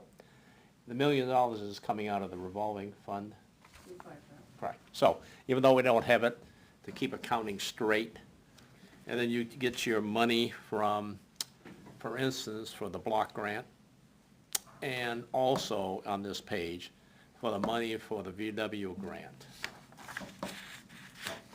This is a net as we got it in September, we decided on it, so I'm obligated because we didn't hold another CIP meeting to change it. So this is as if the VW grant hits, and basically, if you go back on page 8, you see those three options, you'll notice that on the bottom of this page, 2024 tax impact, the value of the town is $1.291 billion, and the tax cost for that 2.4 is 96 cents, 1.2. So if everything passes on this 2020 request, with the assumption we have the grant for the 2 trucks, impact for taxes is 96 cents, if everything passes.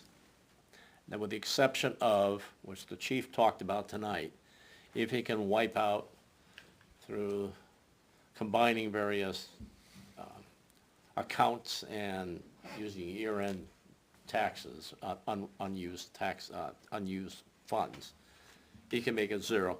That number will come down by $85,000. We didn't have that when we did these numbers. So that's something will come off that number. So we go back here and look, plus 85,000 on the police. Could be like 6 cents, 7 cents. So that becomes 89 cents on the bottom. Yeah. I was going back to page 8, did you? Yes, we are. Tom? Yes, sure, go ahead now. Just reading across the bottom, the amount funded by property taxes, that's that green bar. Yes. Looking historically, $1,200,000, Yep. $1,200,000, Yep. $1,200,000, $1,450,000, $1,400,000, and now you're proposing $1,300,000. $1,204,000. Oh, I'm sorry, yes, Yeah. $1,204,000, yeah. And the reason that's low, I just want to make sure everybody understands it. We took the $448,000, which would have been on this for the 2 trucks, out of it. So this shows the grants being done. That's why it's low. And it'll even get lower by $85,000 and 6-7 cents on the tax impact if the police car is paid for out of the various funds and this year's underrun on his budget. Just want to be very clear.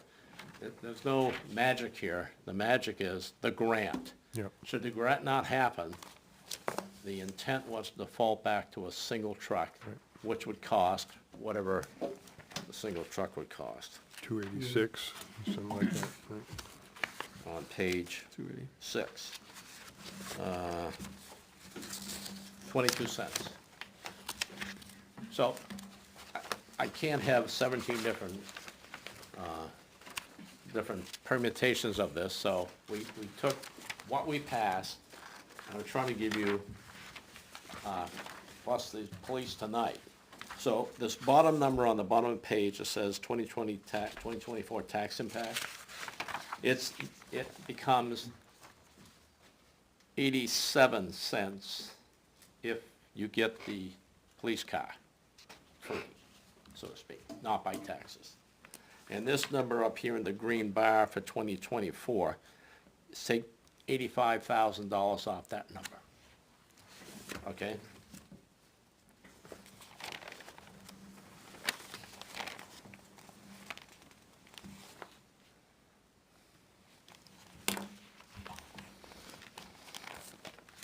Beth would be happy to explain it. It's her Oh, slide. Tom, Jack, I'm assuming page 27, that comes from Beth? tonight. Actually, yes. Okay. Yeah, I can ask her, like, the ambulance fund, for example, it's not here, I don't know where it is, so, It's earlier. huh? It's on an earlier page. Oh, okay. Yeah, I'm just trying to figure out the one-stop shop here for all the funds.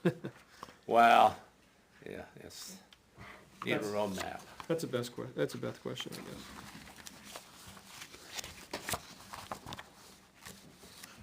Jack, there's this if the grants happen, right? So what's the risk and what, They got the money. I hear through the grapevine, there's 30 people applied for that, 30 towns. Nobody knows how much money they got and what the Ouija board looks like to get this money. So that's why I made it very crisp up front. If it works, we're in clover.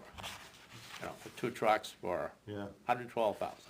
If not, the request is 1 truck for 22 cents or $2.80. so we have the correct story.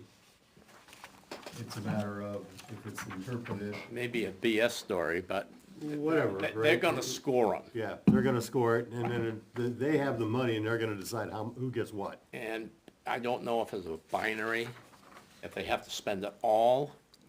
Apparently, they have 30 people or 30 organizations that put forth requests. Concord could be asking for $10 million, you know, Yeah. or Manchester. Yeah, We're pikers, we're asking for, Yeah. you know, this much money, because Small change, that's yeah. what we could justify. And I'm sure, I don't know this to be true, but I'm sure they'd ask you to prove it, that you've actually had this plan. And we can show on our CIP that we have this plan, so it isn't like something we fish out of our pond, you know. So, I mean, there's a lot here. I try to make it as straightforward as possible. And I know there's a lot of different scenarios playing out, but one thing I like to say, and I promised myself I wouldn't do this, but it's never stopped me in the past. You brought up the issue about truck drivers. I spent a lot of my career attracting talent for corporations and retaining talent. And the last few years has been a economic disaster, because inflation is a cruel tax on the fixed income and low income people. Yep. Okay? And and if everybody who's on Social Security in the room, I haven't been on it for 6 years, but over the last 5 years, 22.6% compounded. 2.8, 1.6, 1.3, 5.9, 8.7. This year, January 1st, got my letter yesterday, I'm gonna get a 3.2%. So it's 26.2% over the last 6 years. So I'm just saying, if you look at the pay scale that we're paying anybody here, especially truck drivers, and if we're, I'm just making this up, if we're at $20 an hour, and other towns that have the same benefits, so the discriminator about benefits isn't an issue. And maybe the equipment is better, maybe that's a little bit, but the hygiene issue is money. If the money is way out of whack, it's difficult to attract people unless they're glued here for a reason. And it's hard to retain people. So, I know this is outside the scope of the CIP, but given the last 2 or 3 years, and this all costs money, but if you really want to attract and retain the talent, you need to be competitive. And so, I only ask you if you're doing the operating budget this year.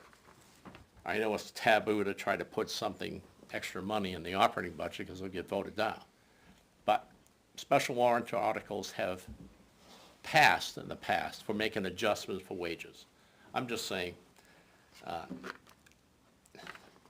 biggest asset in the town is our roads. We need to have the people driving the trucks.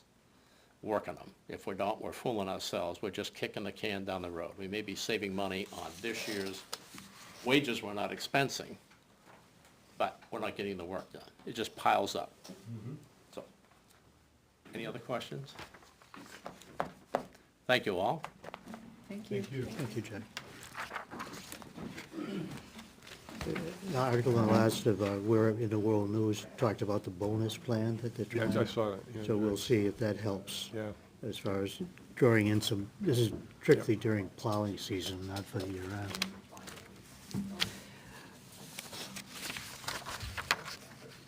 Anybody have something you want to bring up with subcommittees? Go ahead. No, I can pass out some stuff. Yeah, what Jackie returned to you, or? Yeah, everybody knows, I'm only dealing with Ware schools, and not Stark or whatever, but I did, and I copied Tom on it. On the 23rd of November, I sent something to the SAU, to the business manager and Superintendent Coe, and I just, kind of a summary of where we're at going into this year, including a statement about last year's taxes and the rate that went up, right, and first payment due right before Christmas, and as we move forward, people are gonna feel that, and so when they go to vote in March, they may say, I don't know about this. So anyway, I took the liberty to suggest certain things that they look at, because there will be an operating budget proposal coming in, and there will be a contract for teachers in Ware this year. The copy of that contract has been negotiated, and as of yesterday, it was put on the website at the SAU. It's a 31-page document. I see that it's there. I haven't read it yet, but you can go right into the SAU website, SAU 24, Ware School Board, budget information, and it'll pop up as one of the flavors of the month there, Ware Teachers Contract 24 through 26. So, happy reading on that one. The operating, the gist of and I'll give you this, the gist of what I had sent to her was,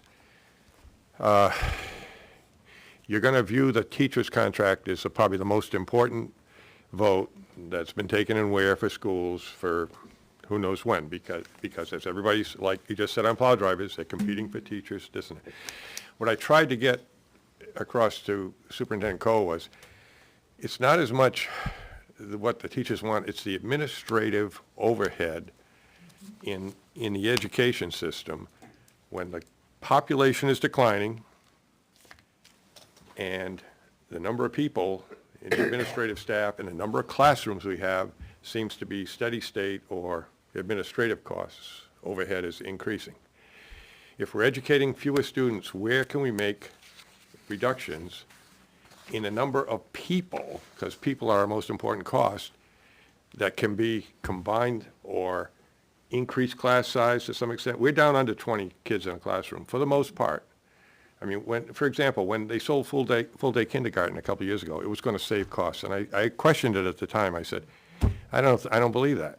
It's not going to quite, because once you get it established, you'll probably, and I even use the example, if you had 80, because they said 20 kids in a classroom, 5 classes, 100, we're going to have 100 kids. Well, they didn't get 100 kids. They got about 80, and they got 81, 82, and they still had 5 classes. They didn't push it into 4. Every classroom that we have is about $100,000. When you take a teacher's salary and you add on benefits and you add on a para, and I asked Jackie that the other night when I was there, I said, is $100,000 a fair amount? And that may be even more than that now. And I guess the point is, when you look at teachers' contracts, if you can cut down, say, and make your classes 22 or 23 instead of 18 at this grade level, at that grade level, 100,000 here, 100,000 there, 100,000 there. Pretty soon you're up to $400,000 you could save in your operating budget on salary, and demonstrate that to the community. Hey, we're trying to save on our operating costs because this contract is so important, and we might be able to pass the contract if it's applying to fewer people. Right. So that's the gist of what this is. I think you got a copy of it was gonna already. give it to Neil doesn't. But you can pass those around. You may disagree with some of the things I've said. The other, I think it's the same thing I have. there's another one that I always irks me. I went to a meeting Monday night, they had the SAU budget. I was the only one there from the public, and I listened, and they did make one adjustment to the budget that I'll also pass to you, which is, if you don't understand, the SAU budget is SAU staff. They have an office at a building they lease up in Henniker, and they have positions there, the superintendent, you can go on the website, you can look at it, has pictures of the main body, and then has a list of everybody's job function up there. And it was 17 last year, it's currently 18, because the SAU budget, you'll see it's gonna have an increase of like 13% over last year. However, most of that increase is due to a move of a position, of establishing a facilities director position at the SAU while removing a facilities director and a facilities director at each of the schools. So that would be a cost savings coming back to those budgets on what is no longer there, combining into one person up there. So that person and his benefits increases that SAU budget. I understand it. But when you look at, and I've had this discussion with the SAU. I said, is there, and my memo just requests, just take a look at the staffing you have up there. Is there any way of combining? Okay, they have a grant writer. That position used to be, they have an assistant, the superintendent, executive assistant to the superintendent, assistant superintendent, and it used to be called an administrative assistant to the assistant. And I said, can we combine the executive assistant to service the assistant super? And I was told, well, the assistant to the assistant superintendent is really there as a grant specialist. I said, well, why don't you call it a grant specialist? They do. They changed the description, which is good. So my next question in my memo was, how many grants have we requested, and have we had any success in getting the grants? And if we're not getting money back, why do we need the position? But that's, I may be being a little direct. And business manager Chris Roy, he's very cooperative, very good at providing all the information. He has a staff of about 4, but that's the last place I have a complaint with, because, that's important. Accounts payable and payroll specialist, human resources coordinator, accountant, okay.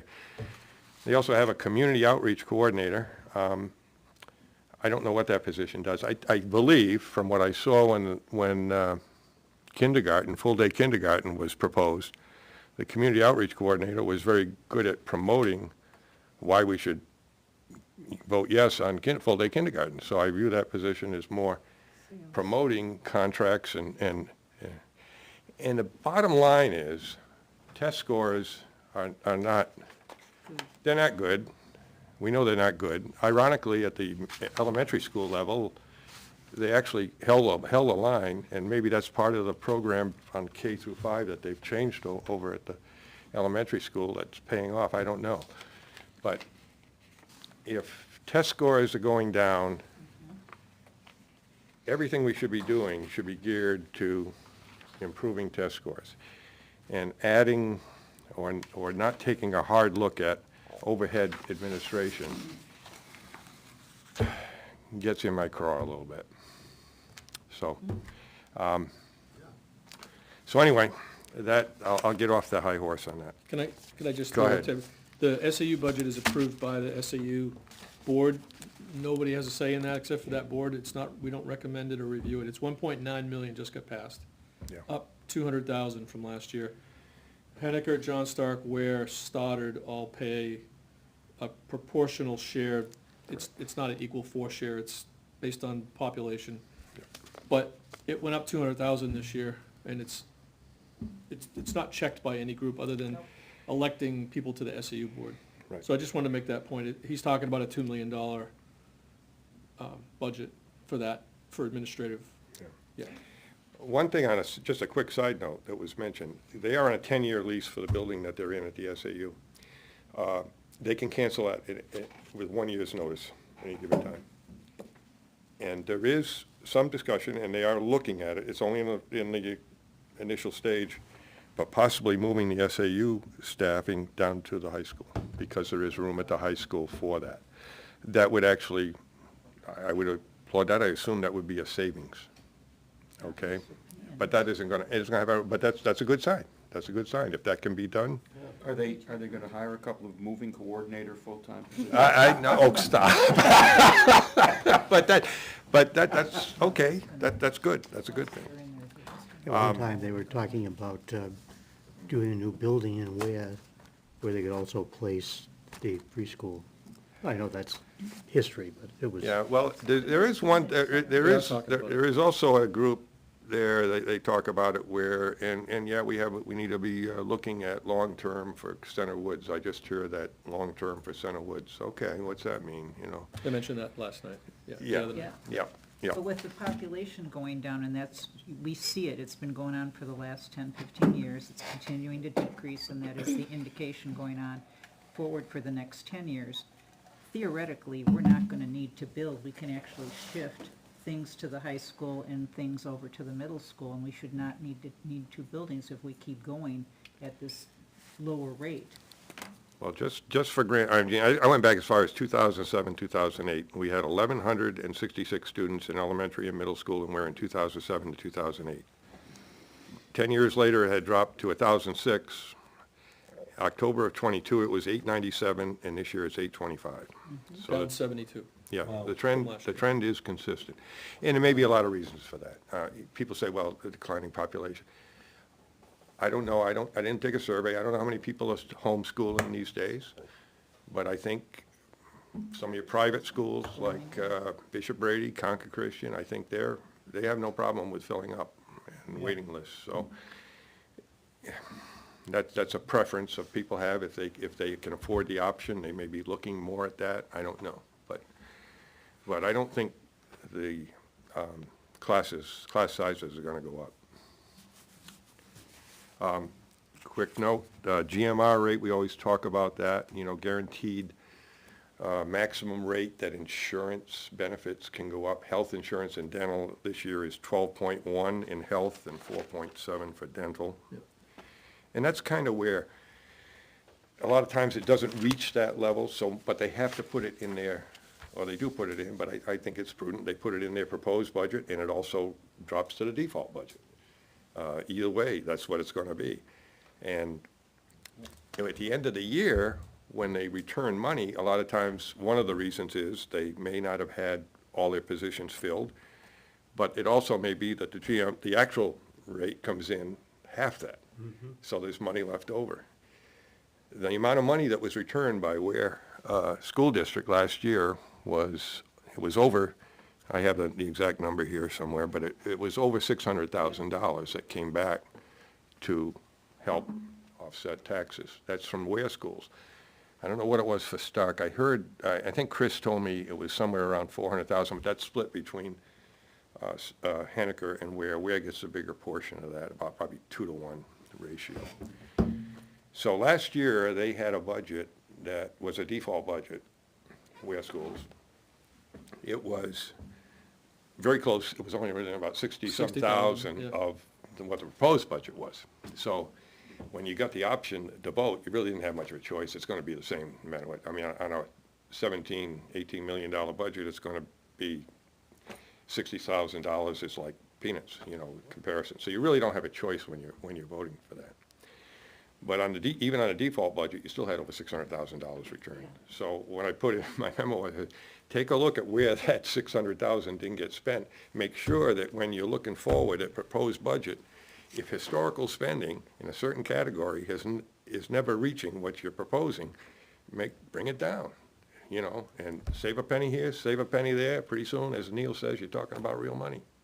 But of course, even if they don't do that, taxpayers eventually get that money back. It's just a year loan, we get it back a year later. When do you Yeah, get it back? yeah, they Not get it. always. Well, they do get They- it back they get it back, because the school district, unlike the town, if the town wants to take money from the fund and give it back, it has to be a vote of the selectmen.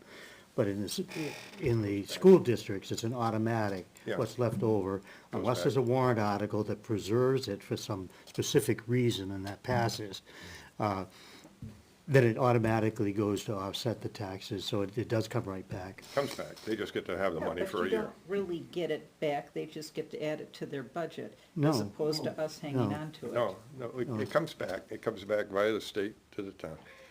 But they still get it, as Frank Campana would say, that's my money that they got for a year.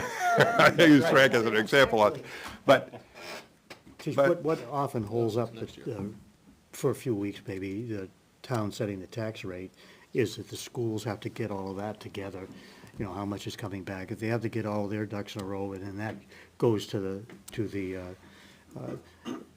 Department of Revenue Yep. Administration. Yep.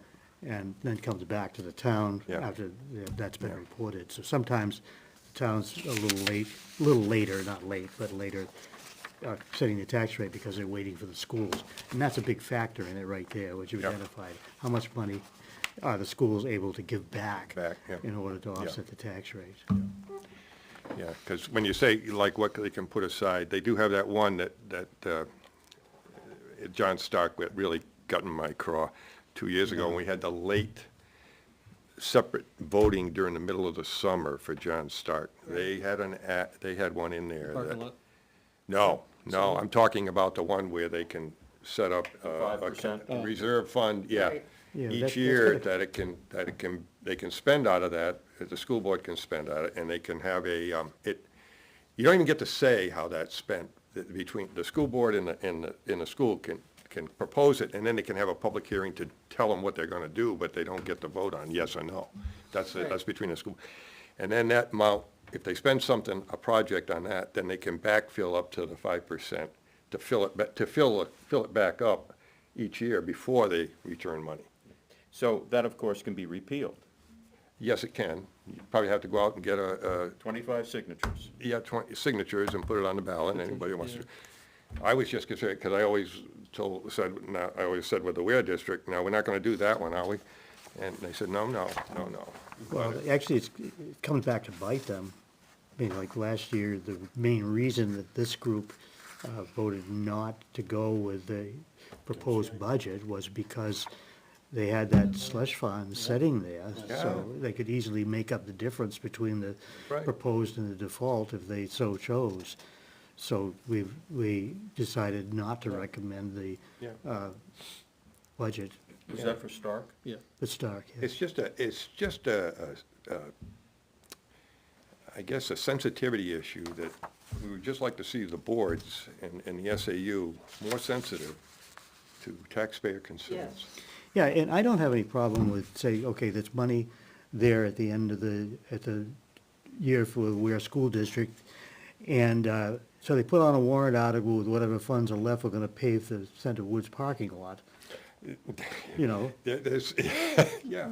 because, you know, that's upgrading an infrastructure piece, Yeah. and the voters have a say in it. But it's the idea that with this little fund they have, without any voter input, but only a public hearing, which could be for a pretty sizable amount of money at times. That's the issue that I think Bill's talking about, that he disagrees with it. Not that you really need this one, but because it's on the website, it's it gives more of a breakdown of the SAU budget. Just for the SAU, if you want it, you can take one of And I those. sent an email out this afternoon with the links Yeah, to all three budgets in the schools, Ware, John Stark, and the SAU. So it's just easy to just click that link and you'll go right to the folder, just pick 24, 25, and all these files. Yeah. We don't have to be passing a lot of paper around, yeah. because they're all in there if you can print them. Bill's letter wasn't. The last one is just all that's been published right now. They had, the Ware School District had their first proposed budget meeting last night, but it was only a quick overview, a one-pager, which cites, basically this year's proposed budget will be 3.4% higher than last year's approved budget. Plus the teacher's contract. Well, Just well, operating budget, yeah. yeah, this is just the operating budget. This, Dr. Coe did say, this is just a first blush. They have not had their budget workshop yet, which was originally scheduled right before this meeting, but that tells me that this is just a first overview, and they will hopefully, during their budget, their workshop, bring this, make adjustments to this, shall we say, and be more sensitive to tax impacts. Bill, did you discover what the cost, the first year additional cost of this teacher's contract is? Haven't even looked, it's just on Just the got website, just got posted. I don't know right now. But there was no mention of that last night. No, they didn't, all they talked about last night was they were just gonna get the final signatures, the negotiations that were complete, and the board was happy, and the teachers' union was happy with the proposal, so. More to follow on that. So, but you may as well take one of those if you want it. They're also, Tom? Yeah, go ahead, Tom. Oh, when he's done, I just want to give a very quick overview of John Stark. Sure. What we find, I know it's getting late. I'll tell you what, go right ahead. Okay. These are two different things. Carrie and I both went to the John Stark School Board meeting a couple weeks ago, and they gave out the preliminary very first cut preview summary. The detailed pages are out there now. Their budget last year was $14.5 million. Their proposed is $15.2 million, an increase of $583,000. 3.98%. Again, first cut out of the gate, just about 4%. That's proposed. They said that, I think athletics and summer programs were a big reason for that. We'll come up with they'll have a workshop coming up, I think next week. The default budget is 15,077, which is a 400,000 increase, which is 2.8%. So default's 2.8, proposed 3.9. Again, first cut, they're probably gonna refine that a little bit. The default versus proposed is 171,000 this year. Last year it was like a couple thousand. It was really Yeah, close. yeah. This year, there's a bump up, and we'll dig into why and report that back. Carrie went to the workshop. Actually, they did have their workshop. I missed it. You went, it was 3 o'clock in the afternoon. You have anything to add, or? I do know that I don't have a lot to add right now. I'd need to get with you to go over the budget. They did talk about trying to cut it down further, to get that proposed budget down closer to the default. I think they were trying, if I remember correctly, to get it down closer to like 2%, 1 to 2%. They were gonna, so I'm looking forward to the next meeting that they have to see what they do with it, but, They also have a support staff contract coming up this year, and their enrollment is plus 30. I guess there was a big bump in their sophomore class that went from middle school, not sophomore, but middle school up to high school. There was a bump year, and that's what I heard the 30 accounts for. Because they've been dropping too, but there's this bubble, I guess. So 72 down for Ware and 30 plus for John Stark enrollment. Those are the October numbers. And going back real quick, that, like I said, their first pass on the proposed budget for Ware schools is 19.1 million. And the default is 18.9, it's a $145,000 difference, which is 0.78%. And if you look at that proposed budget, 19.1, and you go back 2 years, what they were spending. That's a 7% increase. It's a $1.2 million increase over the $17.8 million they had as a budget in 22-23. But also in 22-23, their actual expenditures, what they spent was $16.6 million, which is a $2.4 million difference for what they want for next year. It's 14.9%. Because I always like to see what they actually spent, along with what the what the approved budget is, and then what actual expenditures were. So, but we're early in the process. Yeah. And they are too. And in fairness to the SAU, they've got an opportunity, if they want to get things approved, to demonstrate that they're making an effort to make some savings for the taxpayers.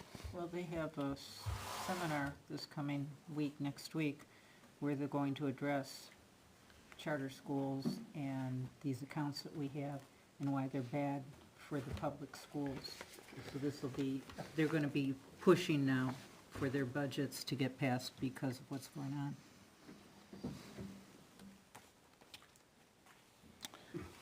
I'm done. Anybody on the town side want to speak up other than myself? We have, we did get a listing of the estimated revenues, and the estimated revenues, you know, they're from such a variety of sources, but there's an increase of $12,490 over the previous year for estimates. And again, these are estimates, and they changed several times, including just before the tax rate is set in the following fall. But these numbers, the final estimate, which may or may not be this number, is what you'll see on your warrant when it offsets the operating budget. But I don't know where they are at that. Now, all I have is the handout, so I don't want to try to elaborate on something that I can't. Also, the default budget was presented, and it's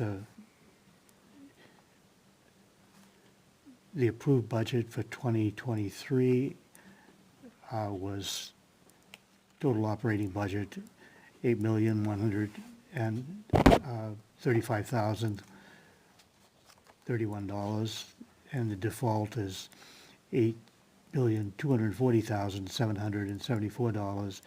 So the default compared to last year's approved budget is $105,743, but it does break that down because there are different things like raises and things that were voted in that would be carried over the following year. So anything that was approved that is carried over becomes part of the default budget because you increased the bottom line.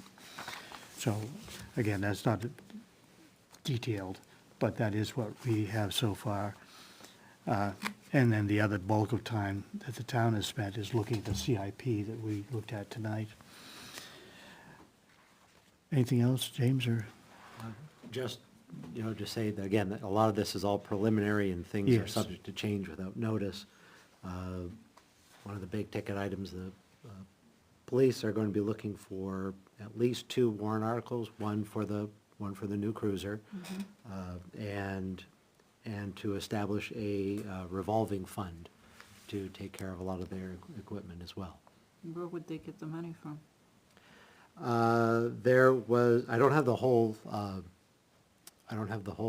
article that was presented, but part of it would be for a lot of the fees that they get specifically from what they charge for doing private details. Yeah, that's the primary one, I think, Yeah. but they're just redefining that. Right now, there already is a revolving fund for the details. The troopers or police officers that do the details are paid out of that, so they're paid by the private contractor. But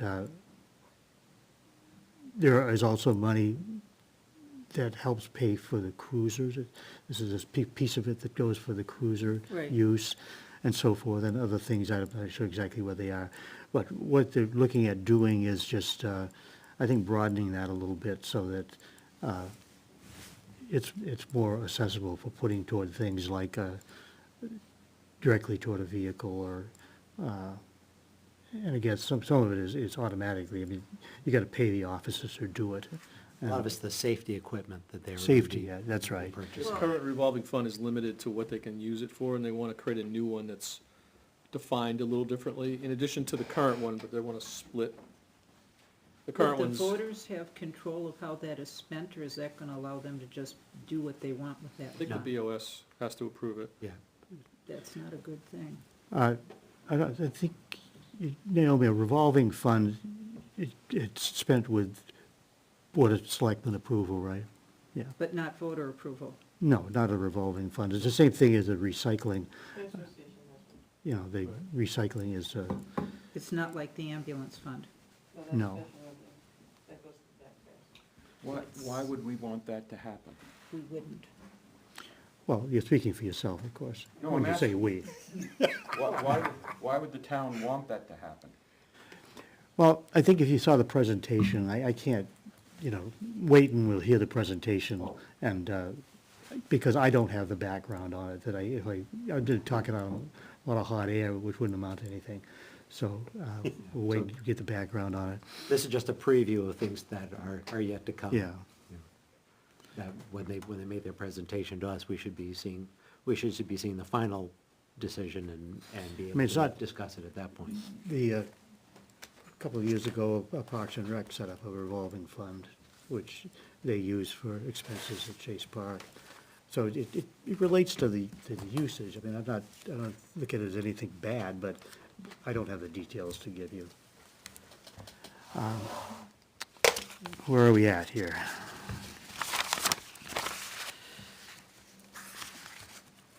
Anything else as far as the minutes? I had got a rash of emails concerning the minutes, but, the minutes that are written and presented to the committee, the same as any committee, that committee looks at them and makes a decision on whether or not there should be changes. It's not up to a public vote as to what should or should not be changed in the minutes. So we look at the minutes of November 11th, and we say, okay, is there any member of this committee who sees something that needs to be changed in the minutes of November 1st, I'm sorry. And that's where the changes are made, by this committee, if we so choose, and not by a public forum out there, or through social media or whatever. You got inquiries from non-members about the minutes? Yes, Okay. lengthy ones. But that's not really their issue. The minutes are our issue. Now, if we see something on these that we say, that's not what happened, then we have the prerogative to make that change for the minutes. But we can't. We can imagine the chaos if we change the minutes based on any email that we got or any social media posts that we looked at. So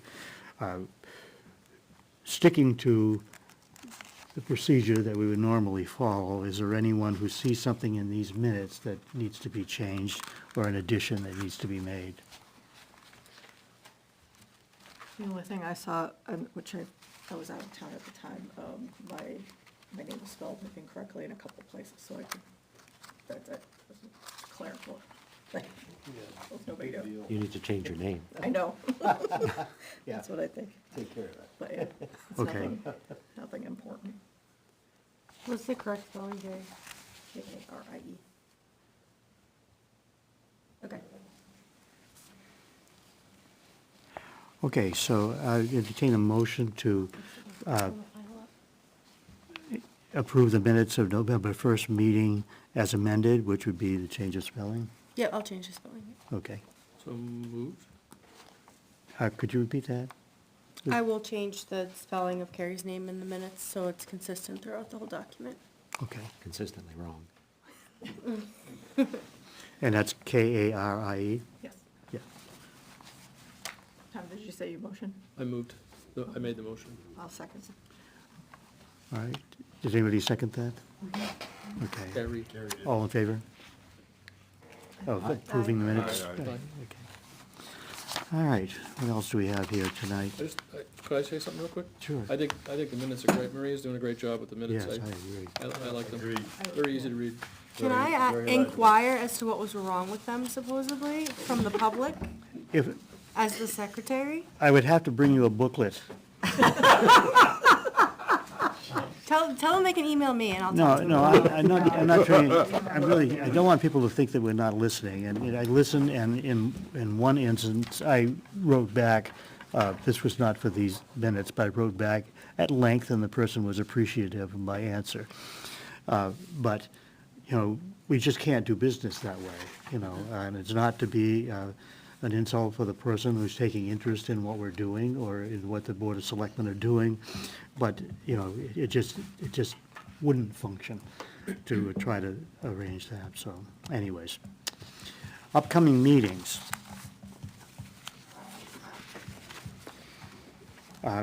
We have a meeting on the, just a second, where's my list? I think we have them in these minutes that we didn't change.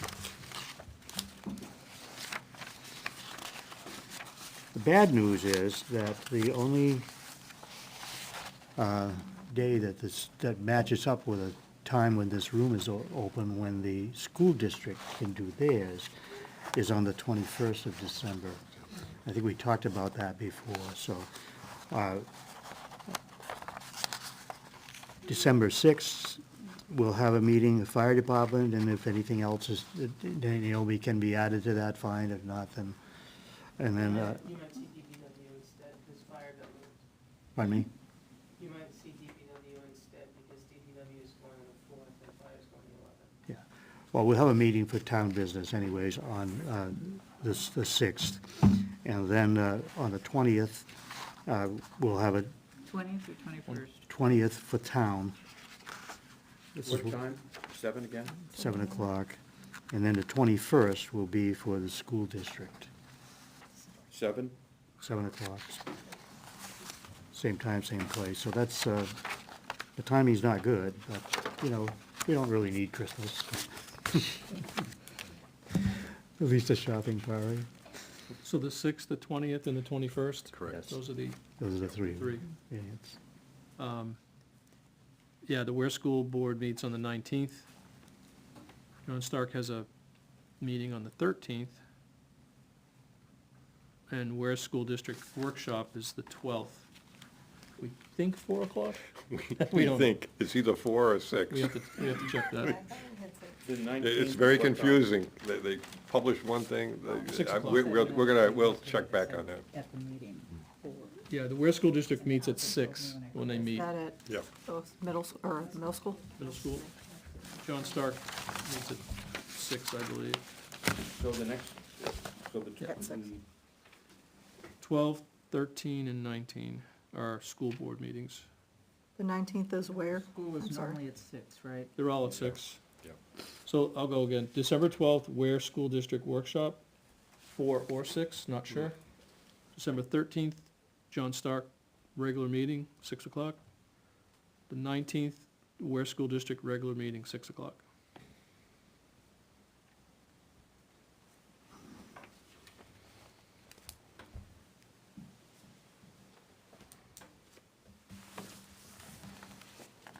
Board of Selectmen every Monday. That's right. I have Thursday, December 7th, there's a Stark meeting. Is that correct, on school funding?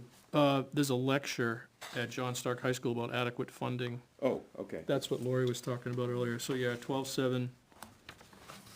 It's a, And it's at John Stark. yes, in the cafe. Adequate education, funding, something like that. I think it's a New Hampshire Listens Yep. kind of thing. It's funded, it's presented by an outside group to come in and Correct. educate people. It's kind of centered around the recent court stuff. Section Right. of What, state. brewing, what's the state adequacy funding? Right. Anything else anyone would like to bring up tonight? Can I just ask a quick question? Is there a legal timeframe I have to have the minutes out by? I'm sorry, could you say that again? Like, when do I have to have the minutes out by? Like, how far, long after this meeting does it have to be? minutes. Basically, it's a 5 work days. 5 work days? For draft, Okay, for draft. okay, So, 5 work days is basically a week, okay. But if you have a conflict, we We can work with it. can work with, since you're willing to do it. Okay. We definitely, There is an RSA though that says Yeah, that, so you yeah. have to, 5 work days. yeah. 144 hours. I had 5 working days that I followed last year, but Yeah, I think it's stated in hours, but it comes down to 5 work days. Anything else? Okay, accept a motion to adjourn. I know I can do it authoritatively, but I'm gonna ask for a motion. I so move. Okay, is there a second? Second. All in favor? Aye. Aye.